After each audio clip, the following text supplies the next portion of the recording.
বিয়ে বাড়ির সব ধরনের খাবারই বাইরে থেকে এনেছে। খাওয়া আর বিয়ে শেষ হতে হতে 4টা বেজে গেল।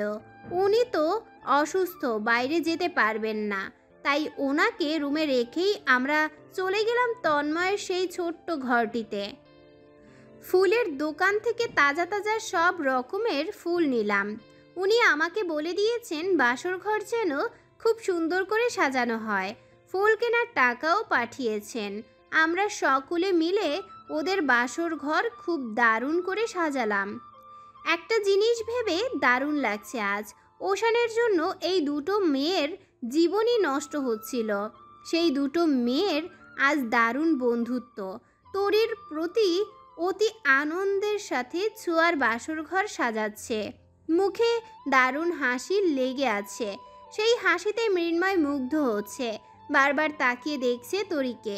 কি মিষ্টি লাগছে আজ তরিকে। কেউ ভেবেছিল এই মেয়েটা একদিন এত হাসবে, স্বাধীন একটা জীবন পাবে, কথায় কথায় কেউ ধমকাবে না, গালি খেতে হবে না, কারো অবহেলায় বাঁচতে হবে না। এই মেয়েটার হাসি একটু বেশিই সুন্দর, হাসলে দারুণ লাগে। অথচ এই মেয়েটার হাসির প্রশংসা কেউ কোনোদিন করেনি, কেউ হাসাতেও চেষ্টা করেনি। তরির সৌন্দর্য ন্যাচারাল, কোনো কৃত্রিমতার ছোঁয়া নেই। যেটুকু আছে ওইটুকু খাঁটি সোনা। আজ এই হাসি খুশি মেয়েটাকে দেখেই প্রাণ জুড়িয়ে যাচ্ছে। ওশানের এই কৃতকর্মের ফল কি মেয়েটাকে প্রশান্তি দিয়েছে? তরি একদিন কত অভিশাপ দিয়েছে এই ছোঁয়াকে। নিজের জীবনের সব অশান্তির মূল হিসেবে ছোঁয়াকেই দায়ী করেছে। আর আজ সেই তরি ছোঁয়ার সুখ শান্তির জন্য প্রার্থনা করছে। আজ তরি বুঝে কেউ কারো সংসার ভাঙতে পারে না। খারাপ মানুষ নিজ থেকেই খারাপ হয়। তরির বানানো গহনাতে ছোঁয়ার গায়ে হলুদ হবে, এটাও কি কারো জানা ছিল? আমার চোখের সামনে এই সুন্দর হাসি খুশি পূর্ণ মানুষগুলোকে দেখে দারুণ আনন্দ হচ্ছে। ইয়েস, আমি পেরেছি, অনেক কিছু পেরেছি। সব প্রিয় মানুষদের হাসি ফিরিয়ে দিতে পেরেছি। এই সব কিছুর জন্য একটা মানুষের সাপোর্ট পেয়েছি। সে ছাড়া হয়তো কিছুই সম্ভব হতো না। আমার শ্যাম সুন্দর মানুষটি না থাকলে নিজেই তলিয়ে যেতাম কোথায় তার ঠিক নেই। এমন সাপোর্টিভ মানুষ পেয়েছি বলেই আমার পক্ষে সব সম্ভব পর হয়েছে। জীবনে সত্যি সুন্দর হয় যদি এমন একজন সাপোর্টিভ মানুষ সব মেয়ের জীবনেই থাকে। তন্ময়ের মতো বলতে ইচ্ছে করছে, I love my handsome man, I am failed with your fullness. Chhoya আর তন্ময় বাসর ঘরে প্রবেশ করেছে। বাইরে সিঁড়িতে দীপ আর মৃন্ময় গালে হাত দিয়ে বসে আছে। দেখে মনে হচ্ছে পালের জোড়া গরু মারা গিয়েছে। আমি, পিহু আর তরি তিনজনে অন্য রুমে বসে গল্প করছি। পিহু বলল, আচ্ছা তরি আপু, ভাইয়া আর ভাইয়ার বন্ধুর কি হয়েছে? তরি বলল, জানি না তো। পিহু বলল, জিজ্ঞেস করে আসি। সিঁড়ির দিকটা বেশ অন্ধকার।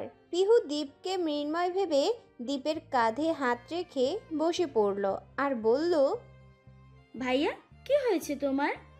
বাবাকে কি বলবো তোমার বন্ধু বিয়ে দেখে তোমারও বিয়ে করতে মন যাচ্ছে? দীপ এক লাফ দিয়ে সিঁড়ি থেকে নেমে বলল, ও মাই গড, মেয়ে মানুষের স্পর্শ সব শেষ আমার। এইখানে মেয়ে এলো কইতে? পিহু এবার বুঝতে পারল এটা তার ভাই না, ভাইয়ের বন্ধু। মেয়ে মানুষের স্পর্শ আমি শেষ। এই কথাটা শুনে পিহুর বেশ প্রেস্টিজে লাগলো। পিহু দাঁত কিরমির করে বলল, কি ব্যাপার, শাড়ির মতন চিল্লাচ্ছেন কেন? অদ্ভুত। দীপ বুকে ফু দিয়ে বলল, তুমি আমার গায়ে হাত দিয়েছো কেন? মেয়ে মানুষকে আমি ভয় পাই, এই প্রজাতি থেকে দূরে থাকার চেষ্টায় আছি। তাই বলে আপনি শাড়ির মতন চিল্লাবেন? আমি ভাইয়া ভেবেছিলাম। এমন ভাবে বললেন, ও মাই গড, মেয়ে মানুষের স্পর্শ আমি সহ্য, যেন মেয়ে মানুষের স্পর্শ বিষ আছে। কি ফাজিল মেয়ে, সিনিয়রকে সার বলছে। সার তো পুরুষ লিঙ্গ, খারাপ কি? গরুর বেটা ছেলে জাতকে ছাড়ি বলে। আরে মাইয়া মানুষ, কি লজিক রে বাবা। আপনি মেয়েদেরকে নিয়ে আজে বাজে কথা বলবেন আর আমি ছেড়ে দিব? মেয়ে মানুষ বিশ্বের থেকেও খারাপ কি আছে এই মেয়ে জাতির মাঝে আমি বুঝি না। দাম্ভিক রোশন স্যারের চাল চলনেই সারা বদলে দিয়েছে। তন্ময় এক শোয়ার জন্য যা করলো তার নাই বা বললাম। আর মৃন্ময় বাচ্চাকালে প্রেমে পড়া কোনো মেয়েরই আজও ভুলতে পারলো না। জান কেন মেয়েদের কাছে আমরা বলছি নাকি? দীপ মৃন্ময়ের দিকে তাকিয়ে বলল। দেখ তোর বোন কি ঝগড়ে উঠে, এই মেয়েরে বিয়ে দেওয়া যাবে না। মৃন্ময় হেসে বলল। দেখলাম তো। তরি আর আমি ততক্ষণে বাইরে বেরিয়েছি। তরি খিলখিল করে হেসে দিল। দীপের উজ্জ্বল শ্যামবর্ণ মুখটা ঝগড়ায় পরাজিত হয়ে থমথমে হয়ে আছে। তরির খিলখিল হাসির দিকে মৃন্ময় আচমকা তাকালো। মৃন্ময়ের চোখজোড়া মুগ্ধতা খেলা করছে। তরি খিলখিল হাসির শব্দ মৃন্ময়ের কর্ণকুহরে যেন শ্রুতিমধুর শোনাচ্ছে। না হলে কেউ ওইভাবে ঠোঁট দুটো কিঞ্চিত ফাঁকা করে মৃদু হেসে তাকিয়ে থাকে কারো মুখ পানে। আজ আমি বহুবার এটা নোটিস করেছি যে মৃন্ময় গভীরভাবে তাকাচ্ছে তরির দিকে। মিনিটে কয়েকবার করে তাকাচ্ছে। পিহু এইবার কটমট করে বলল। তরি আপু চলো আমরা বাসায় যাই, এদের সাথে আর থাকবো না। তরি বলল। হ্যাঁ চলো, রোহান ঘুমিয়ে পড়েছে, ওকে কোলে করে নিয়ে যাওয়াটাই মুশকিল হয়ে যাবে। বেশি দূরে না তো, চলো ভাগে যোগে নিব। আমিও বললাম আমাকেও যেতে হবে। মৃন্ময় বলল। সবাই যাবে, আমরা কি বাসরঘর পাহারা দেব? আমরাও যাব। তো চল একই সাথে যাওয়া যাক। দীপ মৃন্ময়ের হাতে চিমটি কেটে বলল। কিরে চলেই যাব? আমাদের প্ল্যান ছিল ওদের একবার ডিস্টার্ব করা, মনে নেই তোর? মৃন্ময় দুষ্টু হাসি দিয়ে বলল। তনয়ের বাসর রাত আর আমরা ডিস্টার্ব করব না, তাই আবার হয়? দীপ আর মৃন্ময় হুট করে গিয়ে তন্ময়ের ঘরের দরজা ধাক্কাতে শুরু করলো আর বলল। এই তনয়, দরজা খোল, গিফটও দিলাম না। তরি বলল। আরে আরে এসব কি করছেন? ছি ছি। বেশ কিছুক্ষণ ডাকাডাকির পর তন্ময় দরজা খুলে বুকে হাত বেঁধে দরজায় দাঁড়িয়ে বলল। কি সমস্যা, ঘুমাবি আমাদের সাথে? মৃন্ময় পকেট থেকে কিছু একটা বের করে তন্ময়ের হাতে দিয়ে বলল। সারাকে যে গিফট দিয়েছি তুই পাবি না, তাই কি হয়? তন্ময় মৃন্ময়ের মুখে প্যাকেটটা গুজে দিয়ে বলল। শালা তুই খা। দীপ তন্ময়ের শেরওয়ানির দিকে উকিঝুঁকি দিয়ে কিছু একটা দেখছে। মৃন্ময়ও তাই করছে। তন্ময়ের চোখ মুখ ভালোভাবে দেখছে। তন্ময় ভুরু কুঁচকে বলল। কি কাহিনী, কি দেখছিস? আস্তে করে মৃন্ময় বলল। লিপস্টিক খাইছিস কিনা চেক করলাম। শালা ডাফার। বলেই তন্ময় দরজা লাগিয়ে দিল ঘরের। আমরা যে যার বাসার উদ্দেশ্যে বেরিয়ে পড়লাম। আকাশ কেমন মেঘলা হয়েছে হঠাৎ। শীত প্রায় চলে এসেছে। এই অসময়ে আবার আকাশ মেঘলা কেন? মৃন্ময়ের কোলে রোহান রয়েছে। হাঁটতে হাঁটতে তরি মৃন্ময়কে উদ্দেশ্য করে বলল। আপনি তো খুব ফাজিল আছেন। দীপ চিল্লায়ে বলল। রাইট, আপনি রাইট বুঝেছেন। মৃন্ময় চোখ রাঙিয়ে দীপের দিকে তাকিয়ে বোঝালো। ডোন্ট ডিস্টার্ব আস। আমাদের মাঝে কথা বলিস না। অনেক কষ্টে কথা বলার একটু সুযোগ পেয়েছি। মৃন্ময় বিস্ময়ের সাথে তরির দিকে তাকিয়ে বলল। কেন কেন? কেন শুনতে চান? চাই। তন্ময় ভাইয়াকে বলা কথাটা আমি শুনে ফেলেছি। মৃন্ময় বেশ লজ্জা পেল। তরির দিকে তাকিয়ে লজ্জা মিশ্রিত হাসি দিল। অতঃপর বলল। কংগ্রাচুলেশনস, প্রথম দিনেই আপনি বিজনেসে বাজিমাত করেছেন। একটা ট্রিট পাচ্ছি তো। দেওয়া যাবে। আর ধন্যবাদ সাহায্যের জন্য। ওয়েলকাম। সবাই যে যার মতো বাসায় ফিরে গেল। আমিও ফিরে এলাম। রুমে এসে উনি দেখি বই পড়ছেন। হাতের পার্সটা ড্রেসিং টেবিলের উপর রেখে হাতের চুড়ি খুলতে খুলতে বললাম। কি ব্যাপার, বই পড়া হচ্ছে? উনি বই থেকে চোখ তুলে আমার দিকে বড় বড় চোখ করে তাকিয়ে একটা দীর্ঘ নিঃশ্বাস টেনে বললেন। কি আর করা, যার বই সময় দেয় না তার বইয়ের সঙ্গে এখন কিন্তু আমার ওই বইয়ের ওপর হিংসা হচ্ছে। আপনি আমার অভাব ওই বই দিয়ে মেটাচ্ছেন। তাহলে কি করব? বইয়ের অভাব তো কিছু একটা দিয়ে মেটাতে হবে। কেন মেটাবেন আপনি? আমি না থাকলে আমার জন্য ছটফট করবেন, আমাকে মিস করবেন। বেশ রেগেই কথাটা বললাম। বই একটা জড় বস্তু, সেটা নিয়েও অযথা রেগে যাচ্ছি কেন আমি?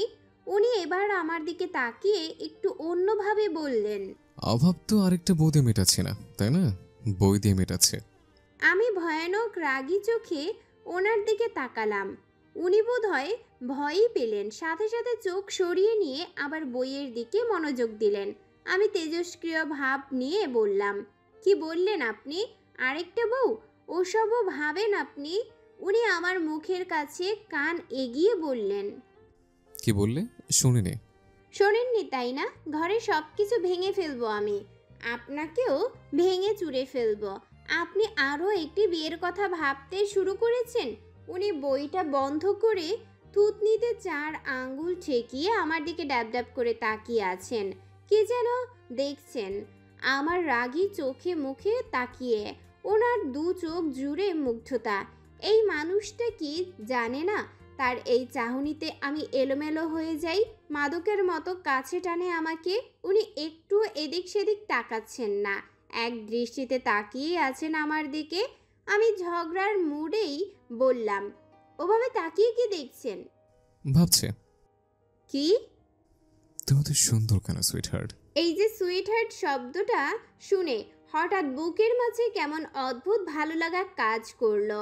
সেই ভালো লাগা বুঝতে না দিয়ে অভিমানের সুর নিয়ে বললাম, আমি সুন্দর, তাও আরেকটা বিয়ে করতে চান? অসুন্দর হলে কয়টা বিয়ে করতেন? উনি হেসে বললেন, তোমাকে রাগানো কত সহজ দেখো। আরো একটা বিয়েতে দূরে থাক, অন্য কোনো মেয়ের দিকে কোনোদিন তাকানোর রুচিও আমার আসবে না। আমার 2 চোখ তোমার মুগ্ধতা আটকে গিয়েছে। নির্দিষ্ট কোনো মুগ্ধতা 2 চোখ আটকালে অন্য কিছুকে দেখতে ইচ্ছে করে। শুনুন, আমি যদি মরেও যাই তবুও কিন্তু আপনি আরেকটা বিয়ে করবেন না। কথাটি বলেই আমি জানালা লাগাতে গেলাম।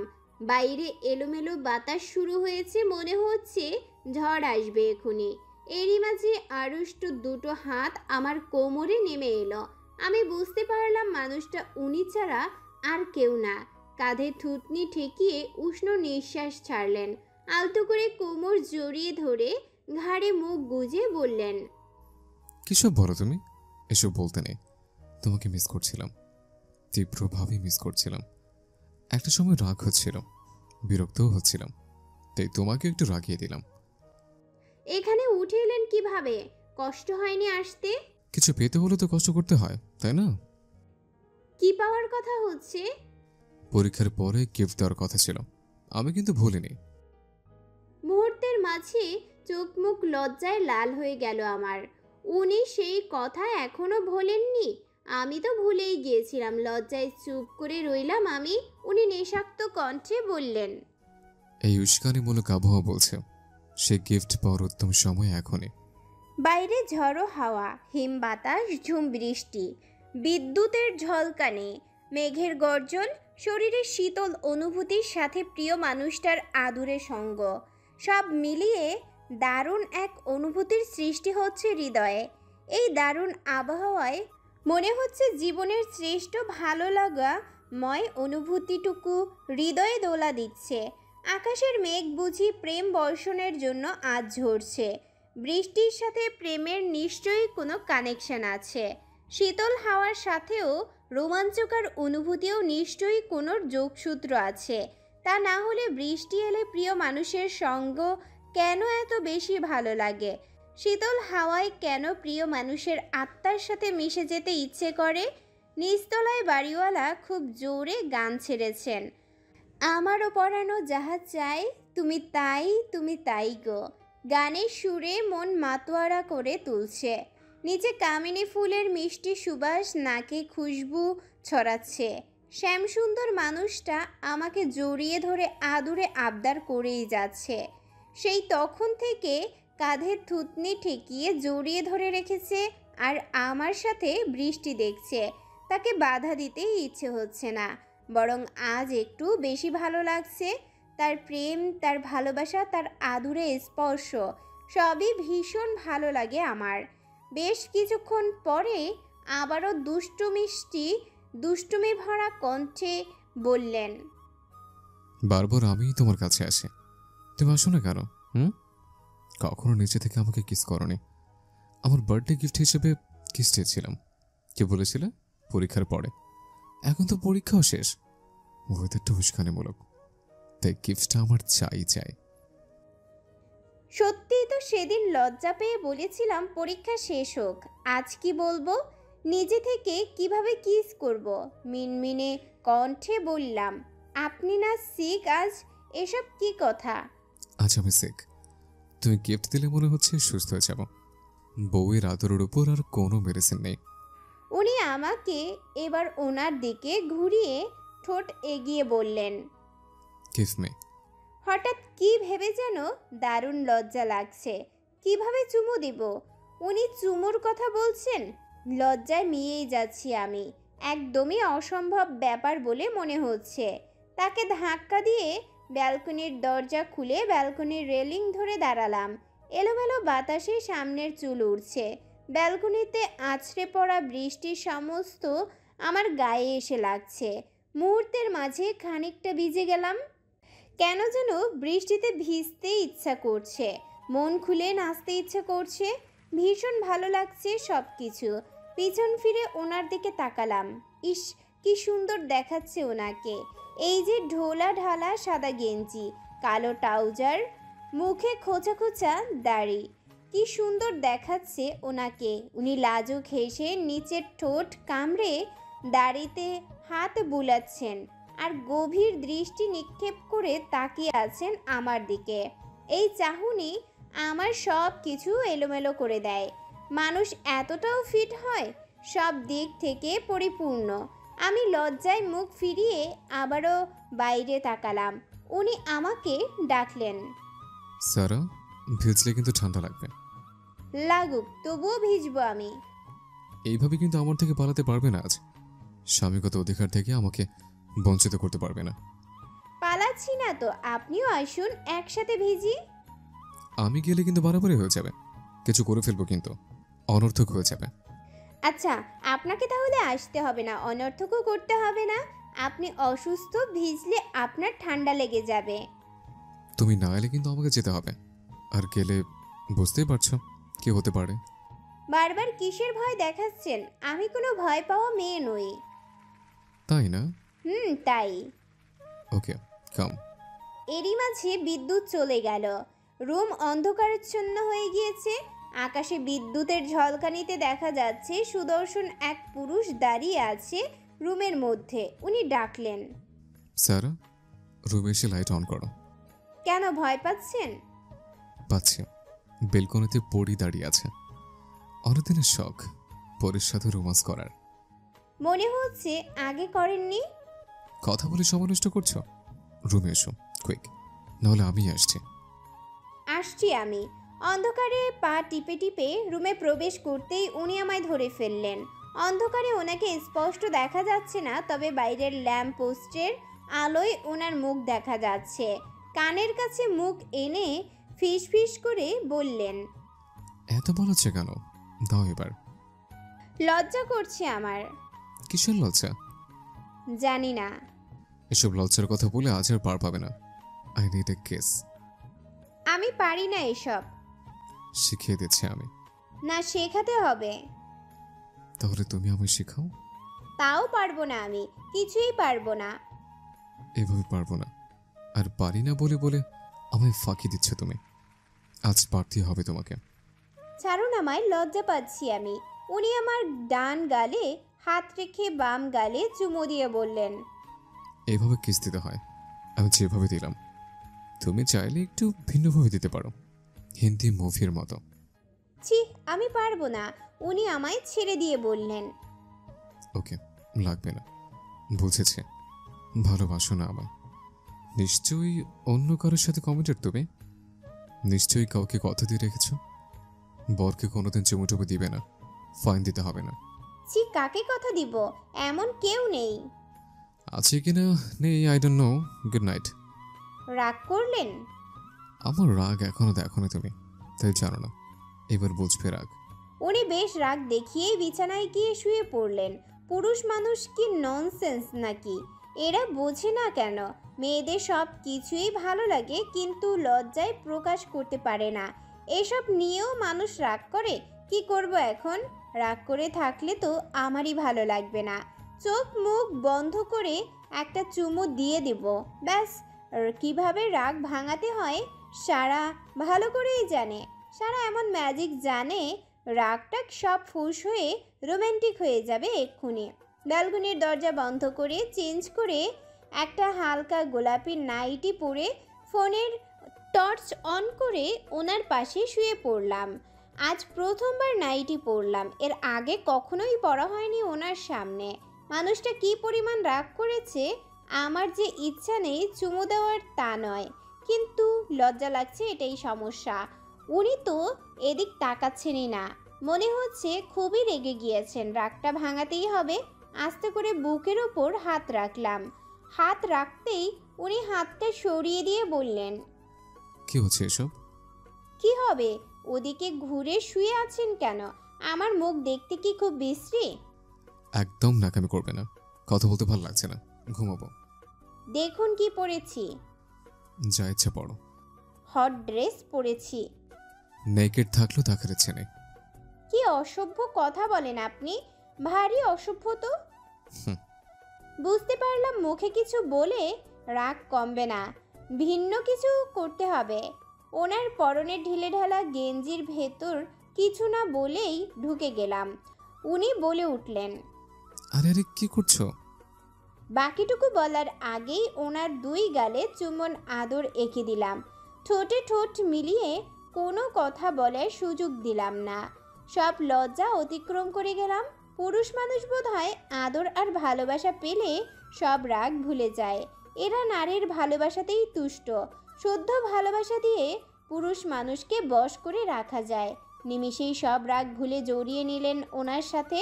সহস্র চুম্বনের আদরে ভরিয়ে দিতে দিতে বললেন, আমি তো রাগই করিনি, এটা তো একটা ট্র্যাপ ছিল। আই লাভ ইউ বউ। মনে মনে বললাম, সম্পর্ক গাঢ় করতে মাঝে মাঝে এমন ট্র্যাপও বেস্ট। আরও একটি রাত ভালোবাসাময় মধু চন্দ্রিমার সাক্ষী হলো। কেটে গেল আরও কিছুদিন। উনিও এখন সম্পূর্ণ সুস্থ হয়ে গিয়েছেন। শহরে শীত চলে এসেছে। সারা দিন কেমন ধোয়া ওড়া কুয়াশার মতো ছিল, আজ একটুও রোদ ওঠেনি। দুজন মানুষের সংসার। উনি ইদানিং কি করেন তা জানি না। বেশিরভাগ সময়ই ব্যস্ত থাকেন, কিন্তু কেন, কি করেন উনি? প্রায়শই গভীর রাতে বাসায় ফেরেন আর বলেন কাজ ছিল। কি কাজ থাকে ওনার? হয়তো সত্যিই কাজ থাকে, না থাকলে কেন বলবেন যে কাজ ছিল? উনি তো মিথ্যা বলা মানুষ নন। বিকেলবেলা মানুষটা কেমন, মনটা কেমন বিষণ্ণ লাগছে। ছাদ থেকে জামা কাপড় তুলে তন্ময়ের বাসার দিকে রওনা দিলাম। সোয়ার সাথে গিয়ে একটু আড্ডা দিলে ভালো লাগবে। রাস্তার মাঝে তন্ময়ের সাথে দেখা হয়ে গেল। তন্ময় বাজার করছে, আমাকে দেখেই হাত ইশারা করলো। তন্ময়ের কাছে গিয়ে এগিয়ে গিয়ে বললাম, কি বাজার করছিস নতুন বর? তোর বান্ধবী তো আমাকে সমস্যায় ফেলে দিয়েছে সারা। কেন? মাছ মাংস এইসব নাকি সে খায় না, মোট কথা তার এইসব ভালো লাগে না। আলু ভর্তা ডিম ডাল এইসব নাকি তোর খুবই প্রিয়। তাহলে তো ভালো বউ পেয়েছিস তন্ময়, তোর খরচ কম হবে। সেভাবে যে তার চালাকি আমি বুঝতে পারবো না। কিসের চালাকি? সে যে আমার বেকার জীবনে আমাকে বেশি প্রেশার দিতে চায় না বলে এসব বলে। আমি কি তা বুঝি না? সবার লাইফস্টাইল কি আমি জানতাম না? মেয়েটার কাছে ভালোবাসার দিক থেকে আমি হেরে যাচ্ছি সারা। ও এমনভাবে থাকে আমার সাথে, এমন ব্যবহার করে, কোনোভাবেই যে ও খাওয়া বা বিলাসিতায় কষ্ট পাচ্ছে সেটা বুঝতে দিতে চায় না, বরং আমার চেয়ে বেশি হিসাবীও। ওর ধারণা আমি বেশি খরচ করি। আমাদের এখন হিসাব করে চলা উচিত। এখন আমাদের এত বিলাসিতা মানায় না, এইসবের জন্য নাকি সময় পড়ে আসছে। দেখছিস আমার বান্ধবী কত ভালো, এখনই একটা ট্রিট দে আমাকে। কি খাবি বল, এখনই খাওয়াচ্ছে। আইসক্রিম খাবো। তুই আর তোর বান্ধবী আইসক্রিম ছাড়া কিছু খাস না? জামাইয়ের মাথা খাওয়া বাকি আছে। হ্যাঁ হ্যাঁ, ওইটা বাকি আছে। বাজার করা শেষ তন্ময়? না, চিংড়ি কিনবো। কিন্তু তুই খেয়ে যাবে। ওয়াও, আই লাভ চিংড়ি। শোন ছোঁয়া চিংড়ি খেতে খুব পছন্দ করে। আহ, শোন, সোয়া চিংড়ি খেতে খুব পছন্দ করে। বিয়ের পর তো ওকে চিংড়ি খাওয়াতে পারিনি, প্রচুর দাম বলে। সোয়া একদম নিষেধ করেছে কিনতে। তোর বান্ধবীকে চিংড়ি খাওয়াবো বলে তোর বান্ধবীর গলা জড়িয়ে ধরে খুব অনুনয় করে বললাম, জানো সোয়া, আমার খুব চিংড়ি খেতে ইচ্ছে করে। কি করি বলো? বলো তো, প্রচুর দাম। আমার খেতে ইচ্ছা করছে। এ কথা শুনে সোয়ার হৃদয় যেন খুবই ব্যথিত হলো। খুব দ্রুত ওর কাছ থেকে 500 টাকা বের করে দিয়ে বলল, তুমি এখনই বাজারে যাও আর বড় দেখি 4টা চিংড়ি কিনবা, সাথে একটা নারকেল কিনবা। ইস, তোমার খেতে ইচ্ছা করছে আমি বুঝতেই পারিনি। তুমি না খাওয়া পর্যন্ত আমি শান্তিই হবে না। কি অদ্ভুত তাই না তন্ময়? ছোঁয়া বাসায় বসে ভাবছে তুই কখন বাসায় ফিরবি আর ও রান্না করে তোকে খাওয়াবে, আর তুই ভাবছিস কখন বাসায় যাবি আর ছোঁয়ার রান্না করে নিজে খাবে। দুজনের চাওয়া একই। ভালোবাসা কি সুন্দর রে তন্ময়। আমি সবসময় জানতাম সোয়া একটা লক্ষ্মী মেয়ে। আমাকে একবার ভালোবাসলে আমার সব অন্যরকম হয়ে যাবে। তন্ময়, কোনো সমস্যা হচ্ছে না তো চলতে? আরে না, কি সমস্যা হবে? সমস্যা এইটুকুই, ঘর ছোট। ছোঁয়ার প্রচুর বিলাসিতা দিতে পারছি না, এতটুকুই। এক্সট্রা 2টা টিউশনে নিয়েছি, অভাব তো একটু থাকবেই, তাই না? একদিন তোরা প্রচুর বড়লোক হবি, বুঝলি? বড় লোক না হলেও চলবে, তবে সোয়াকে ভালো রাখার মতো টাকা হলেই হবে। আন্টি কি জানেন কিছু? জানে। সোয়ার কথা মা আগেই জানতো। মা অনেক খুশি এই বিষয়ে। যাক, আলহামদুলিল্লাহ। তন্ময়ের বাসায় ঢুকেই দেখি ছোঁয়া ঘরের নিচে মাটির চুলায় ফু দিয়ে আগুন জ্বালাচ্ছে। প্রচণ্ড ধোঁয়া হচ্ছে। ছোঁয়া চোখ বন্ধ করে ফু দিয়ে যাচ্ছে উনুনের মুখে। ছোট্ট একটা হাঁড়ি চুলার উপরে বসানো আছে। তন্ময় এগিয়ে গিয়ে নিজে বসে পড়ল। ছোঁয়ার সাথে নিজেও ফু দিচ্ছে। কি অপূর্ব সুন্দর সেই দৃশ্য। দুজনেই একসাথে ফু দিচ্ছে, এরই মাঝে আগুন জ্বলে উঠল। দুজনেই গাল ভরে হেসে উঠল। কি সুন্দর সেই হাসি। মুগ্ধ হাসিতে দুটো সুন্দর মুখ উজ্জ্বল হয়ে উঠেছে। ছোঁয়া হাসতে হাসতে তন্ময়ের গালে চুমু দিল। তন্ময় ছোঁয়ার এলোমেলো চুলগুলো এক জায়গায় করে হাত খোপা করে দিয়ে আমাকে দেখালো। ছোঁয়া আমার দিকে তাকিয়েই লাফিয়ে উঠে বলল, সারহা বেবি, তুই আমাকে বলি না কেন যে তুই আসবি? তোর বাসায় যে ভালো মন্দ রান্না হচ্ছে আমাকে বলিসনি কেন? আরে মাংস টাংস না, তন্ময়ের চিংড়ি খেতেই ইচ্ছে করছে। আচ্ছা বুঝছি, প্রবলেম নেই। আমাকে দাওয়াত দিতে ভুললেও আমি আসতে ভুল করব, সেটা কি হয় বেবি? এই জন্যই তো তুমি আমার বেবি। তন্ময় বলল, আমি টিউশন নিতে যাচ্ছি। ফিরবি কখন? ফিরে আসবো সন্ধ্যায়। ছোঁয়া বলল, তন্ময়, আমি একটা টিউশনই করাতে চাই। টিউশনি করাতে চাই মানে? কিসের অভাব? আমি টিউশনে 2টা বেশি নিয়েছি কি তোমাকে দিয়ে টিউশনি করিয়ে সংসার চালাতে? সোয়া, এসব চলবে না কিন্তু। আমি যেভাবে হোক তোমার চাহিদা পূরণ করব। আর 2-3টা প্রচুর কষ্ট করো, তোমার জামাইয়ের ভালো জব হয়ে যাবে, রানি করে রাখবো। হুম, এসব ভাবিনি আমি। একা ভালো লাগে না বাসায়। তাহলে বেবি নিয়ে নাও একটা। আমি তো বলছি না যে আমাদের মাত্রই বিয়ে হয়েছে, এখনই বেবি নিতে হবে না। রিজিকের মালিক আল্লাহ। আমাদের একটা বেবি থাকলে চালাতে পারবো না এমন তো নয়। এই বয়সেই বিয়ে করেছো, আবার এই বয়সেই বাবা হওয়ার শখ? এই বয়স কত তোমার? বাবা হওয়ার সাথে বয়সের সম্পর্ক নেই। দেরি আছে ওই সবে, বুঝলে? যাও তুমি, লেট হয়ে যাচ্ছে। যাচ্ছি, বাট যাও, মাছ কেটে দিয়ে যাই। আমি করে নিব। তুমি কি জীবনে মাছ কেটেছো? এসব তুমি পারবে না, আমার কাছে দাও। তুমি তো আমাকে শিখিয়ে দিচ্ছ না। ঘর মোছা, সবজি কাটা, কাপড় ধোয়া সবই তো তুমিই করো। না শিখলেও চলবে, আমি সারা জীবন এসব করে দিতে পারবো। তন্ময় মাছ আর বটি নিয়ে বসে গেল। আমি মুখে হাত দিয়ে বসে একটা হাই তুলে বললাম, আমার মতো সিঙ্গেলের সামনে এসব কি শুরু করলি তোরা? এমন প্রেম বাপের জন্মে দেখিনি। তন্ময় আমার দিকে তাকিয়ে বলল, তুই সিঙ্গেল? রোশন স্যার কি জানে? রোশন ফোশনকে আমি চিনি না। Who is the person? ও আচ্ছা, চিনিস না? স্যারকে জানাতে হচ্ছে আচ্ছা, চিনিস না? স্যারকে জানাতে হচ্ছে বিষয়টা। আমি বলবো তুই বানিয়ে বানিয়ে মিথ্যা বলেছিস আমার নামে? মেয়ে মানুষের মাথায় আল্লাহ এত পেঁচ দিচ্ছে। আমি আর ছোঁয়া দুজনেই হাসছি খুব। তন্ময় মাছ ধুয়ে বেরিয়ে পড়ল। ছোঁয়া পিছু পিছু এগিয়ে গিয়ে বলল, আজ কিন্তু তাড়াতাড়ি ফিরবে তন্ময়। তন্ময় ছোঁয়ার কপালে ঠোঁট ছুঁয়ে বলল, দ্রুত ফিরে আসবো। কি হয়েছে? মন খারাপ? দ্রুত ফিরে আসবো। কি হয়েছে? মন খারাপ কেন? মায়ের কাছে ফোন দিয়েছিলাম, তারপরে? আমার ভয়েস শুনে কেটে দিয়েছে। মন খারাপ করো না, রাগটা মিটে যাক, ওরা নিজেরাই কথা বলবে। মা বাবা কি কোনোদিন আর আমার সাথে কথা বলবে না? আবার মন খারাপ করে মেনে নিবে, আর সে ব্যবস্থা আমিই করব। তন্ময় চলে গেল।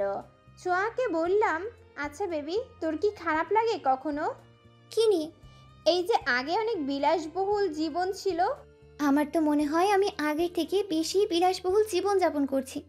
নিজেকে কোনো রাজ্যের রানীই মনে হয়। আর তন্ময় অনেক কেয়ারিং, এত কেয়ারিং মানুষ জীবনে দেখিনি আমি। ও আমাকে এত ভালোবাসে।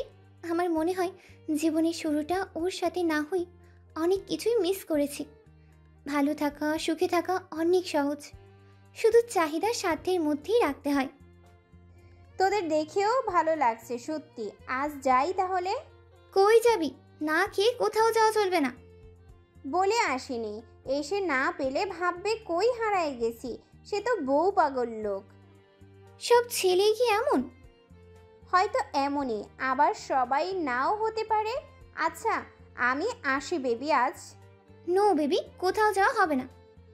অন্য একদিন খাবো, সত্যি বলে আসিনি আমি। ছোঁয়ার আজ কত পরিবর্তন।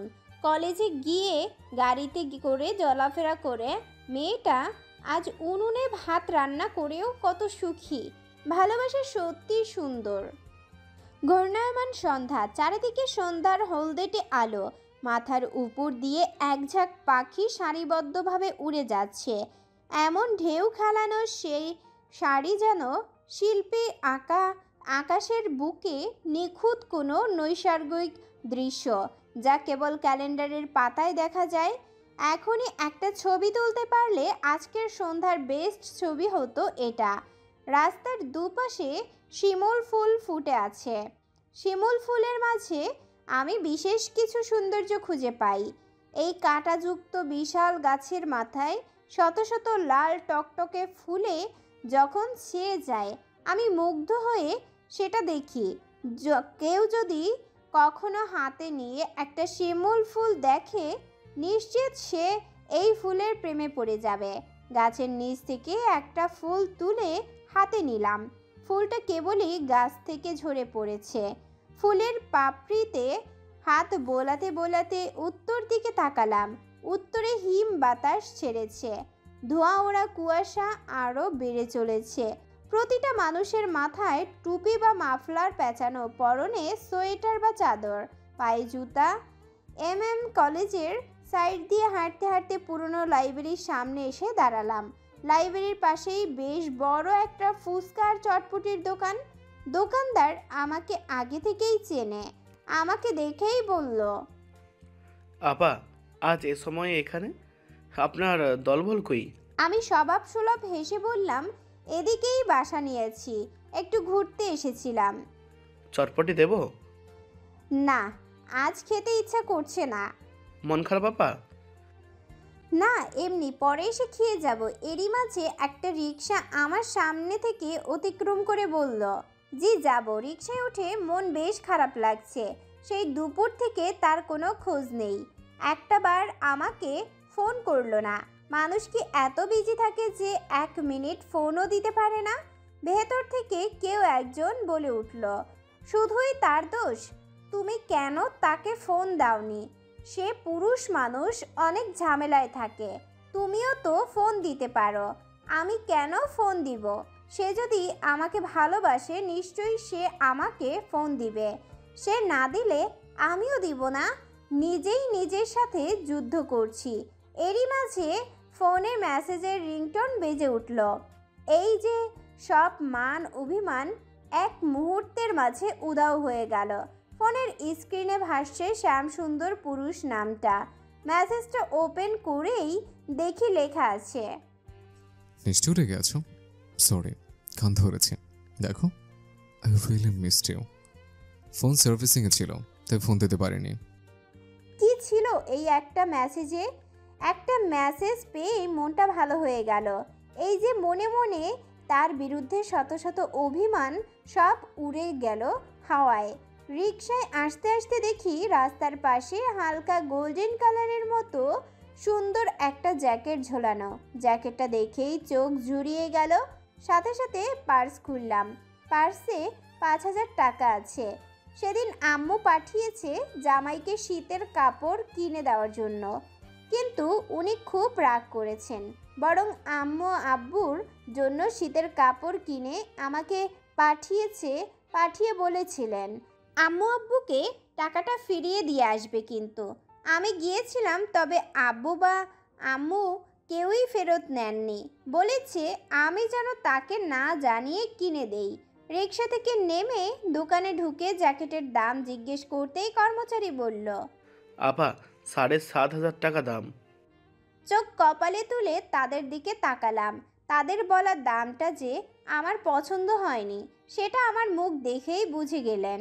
অমায়িক হাসি হেসে বললেন, আপা নেন, কম রাখা যাবে। খুব কৌতূহল নিয়ে জিজ্ঞেস করলাম, কত কম নেবেন? নেন, 100 টাকা কম রাখা যাবে।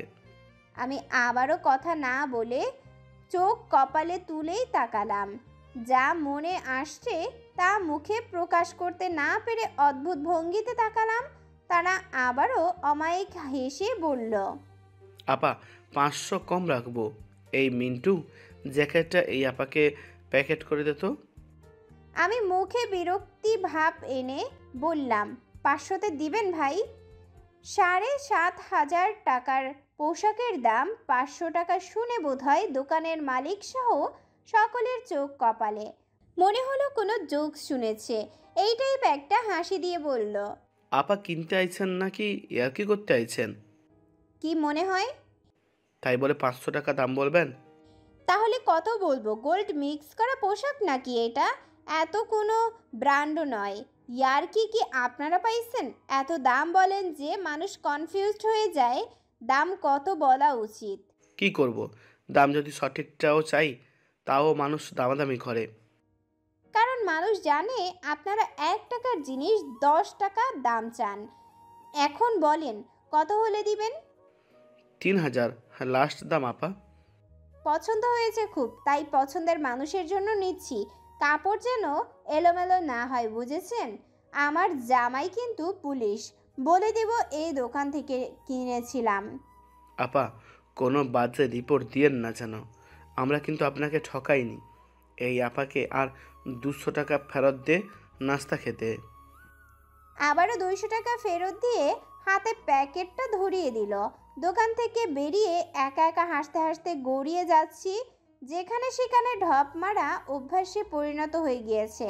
বাসায় ফিরে রুমের লাইট অন করে প্যাকেটটা রেখে বসলাম। কিছুক্ষণ পরেই উনি এলেন। বাইরে দাঁড়িয়ে কলিং বেল চাপছেন। দরজা খুলতেই উনি মিষ্টি হেসে ঘরে প্রবেশ করলেন। আমি ঠেস মেরে বললাম, কি ব্যাপার আজ এত দ্রুত বাসায়? উনি সোফায় বসে পায়ের মোজা খুলতে খুলতে বললেন, আজ এত দ্রুত মানে? আমি তো রোজই দ্রুত বাসায় ফিরি, 2-1 দিন লেট হয়। 2-1 দিন?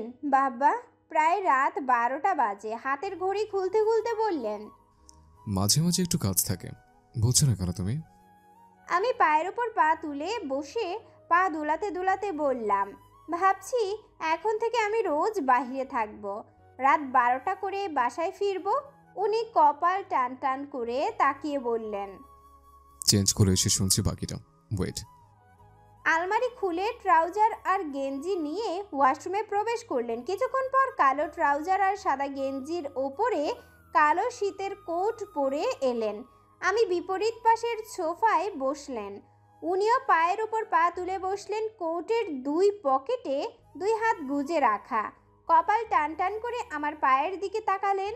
আমি যেন পায়ের উপর পা তুলে নাচাচ্ছি, তাতে নুপুরের রিনঝিন শব্দ হচ্ছে। কালো জর্জেট শাড়িতে পা দুটো বেশি ফর্সা দেখাচ্ছে। উনি সেই দিকে খেয়াল রেখে বললেন, আচ্ছা, তারপর বলো, বাইরে থেকে কি করার ইচ্ছা? দোকানে বসে চা খাবো, সিগারেট খাবো, পলিটিক্যাল গল্প করব। পুরুষ মানুষ যদি ঘরে বউ রেখে বাইরে এসব করতে পারে, আমি কেন পারবো না? উনি এমনভাবে তাকালেন, কপালের চামড়ায় 3-4টা ভাঁজ পড়ে গেল। এমন অদ্ভুত কথা বলে বেশ অবাক বনে গেলেন। এভাবেই তাকিয়ে আছেন আমার দিকে, কোনো উত্তর দিচ্ছেন না। ওইভাবে তাকিয়ে থাকতে দেখে বললাম, কি দেখছেন? দেখছি না, ভাবছি। কি? এই যে তখন পাগল টাগল হয়ে যাব। কেন? বউ সারাক্ষণ মুগ্ধ করে চলেছে, শাড়ি পরে সেজে বসে থাকলে পাগল না হলে অন্যায় হবে।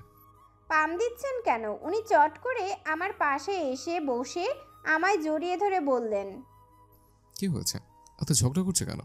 আমি তো ঝগড়াই করি। ভালো হচ্ছে জিনাত আপা। আরও একটু শক্ত করে জড়িয়ে ধরে বললেন, কি জেনাত জেনাত করছো? তোমার এই চঞ্চলতার জন্য বেশি মুগ্ধ আমি। থাক, হয়েছে, আর বলতে হবে না। একটা চা বা কফি খাওয়াবে উইথ চুমু? আমি লজ্জা পেয়ে উঠে গেলাম চা বানানোর উদ্দেশ্যে। পিছন ফিরে দেখি উনি তাকিয়ে আছেন আমার দিকে। চট করে ফিরে এসে ওনার গালে চুমু দিয়ে আবার রান্নাঘরের দিকে গেলাম। উনি ভুবন ভোলানো একটা হাসি দিলেন। গ্যাসে পানি দিয়ে ওনাকে ডেকে বললাম, সোফার উপরে রাখা প্যাকেটটা খুলুন তো। উনি এদিক ওদিক তাকিয়ে প্যাকেটটা পেলেন। প্যাকেটটা খুলে জ্যাকেটটা পেলেন। জ্যাকেটের ওপর আমি একটা লাল কাগজে লিখে রেখেছি, শ্যামসুন্দর পুরুষ। এইটা আপনার গায়ে খুব মানাবে। যখন এটা পরবেন আমার খুশবু পাবেন। উনি জ্যাকেটের গায়ে চুমু দিয়ে বললেন, ডিয়ার বউ, this gift is very exceptional for me. Thank you, thank you so much princess. চায়ের কাপে চা এনে ওনার হাতে দিলাম। দুজনেই বসে চা খাচ্ছি। আমি চায়ের কাপে চুমুক দিয়েছি। উনি হঠাৎ ঝুঁকে এসে আমার চায়ের কাপে চুমুক দিলেন।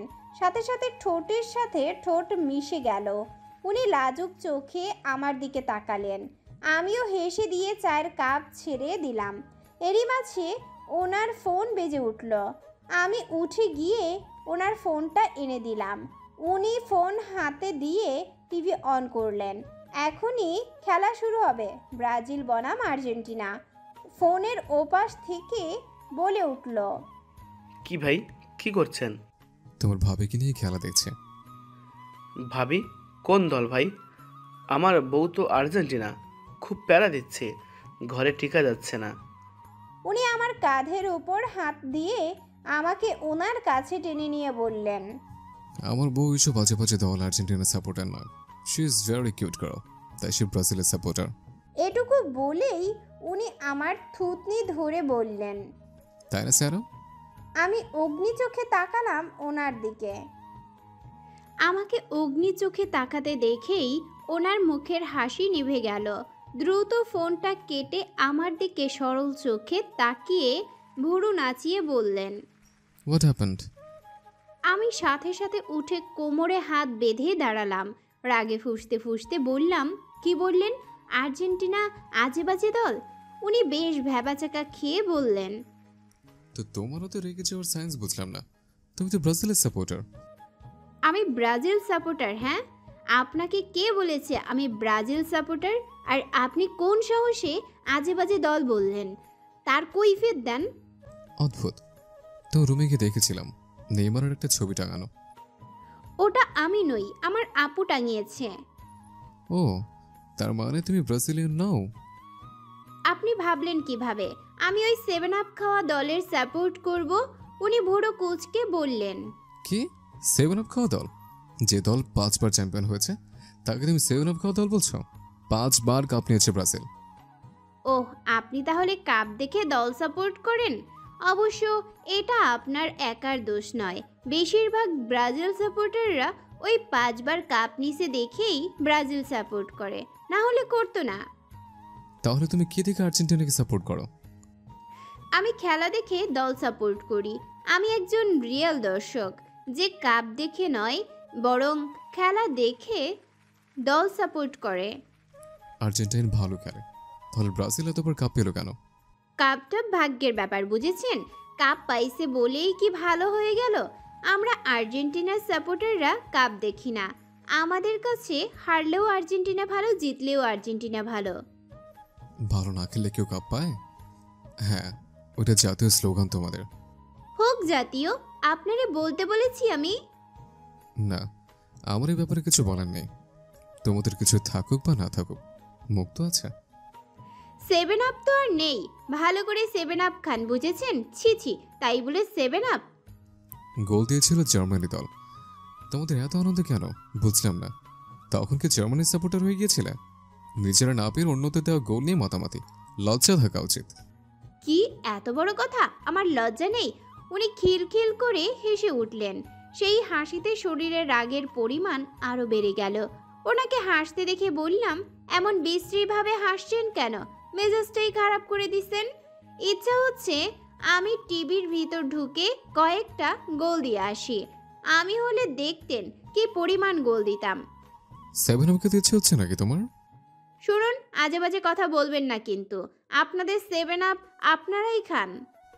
আমার মনে হচ্ছে তোমার 7 আপ খাওয়া উচিত, তা না হলে রাগ কমবে না তোমার। আমি কিছু বলার আগেই উনি উঠে এসে আমাকে জড়িয়ে ধরে গলায় 7টা চুমু দিয়ে বললেন। নাও 7 আপ খাইয়ে দিলাম। ওনার গালভরা হাসি, ভীষণ মিষ্টি হাসি। ঠোঁট কামড়ে ধরে গভীর দৃষ্টিতে তাকিয়ে আছেন আমার দিকে। ওনার চোখও যেন হাসছে আকস্মিক ওনার এহেন কাণ্ডে। আমি হতভম্ব হয়ে গেলাম, কি বলবো বুঝতে পারছি না। উনি আমার থুতনি ধরে বললেন, তাও রেগে থাকবে?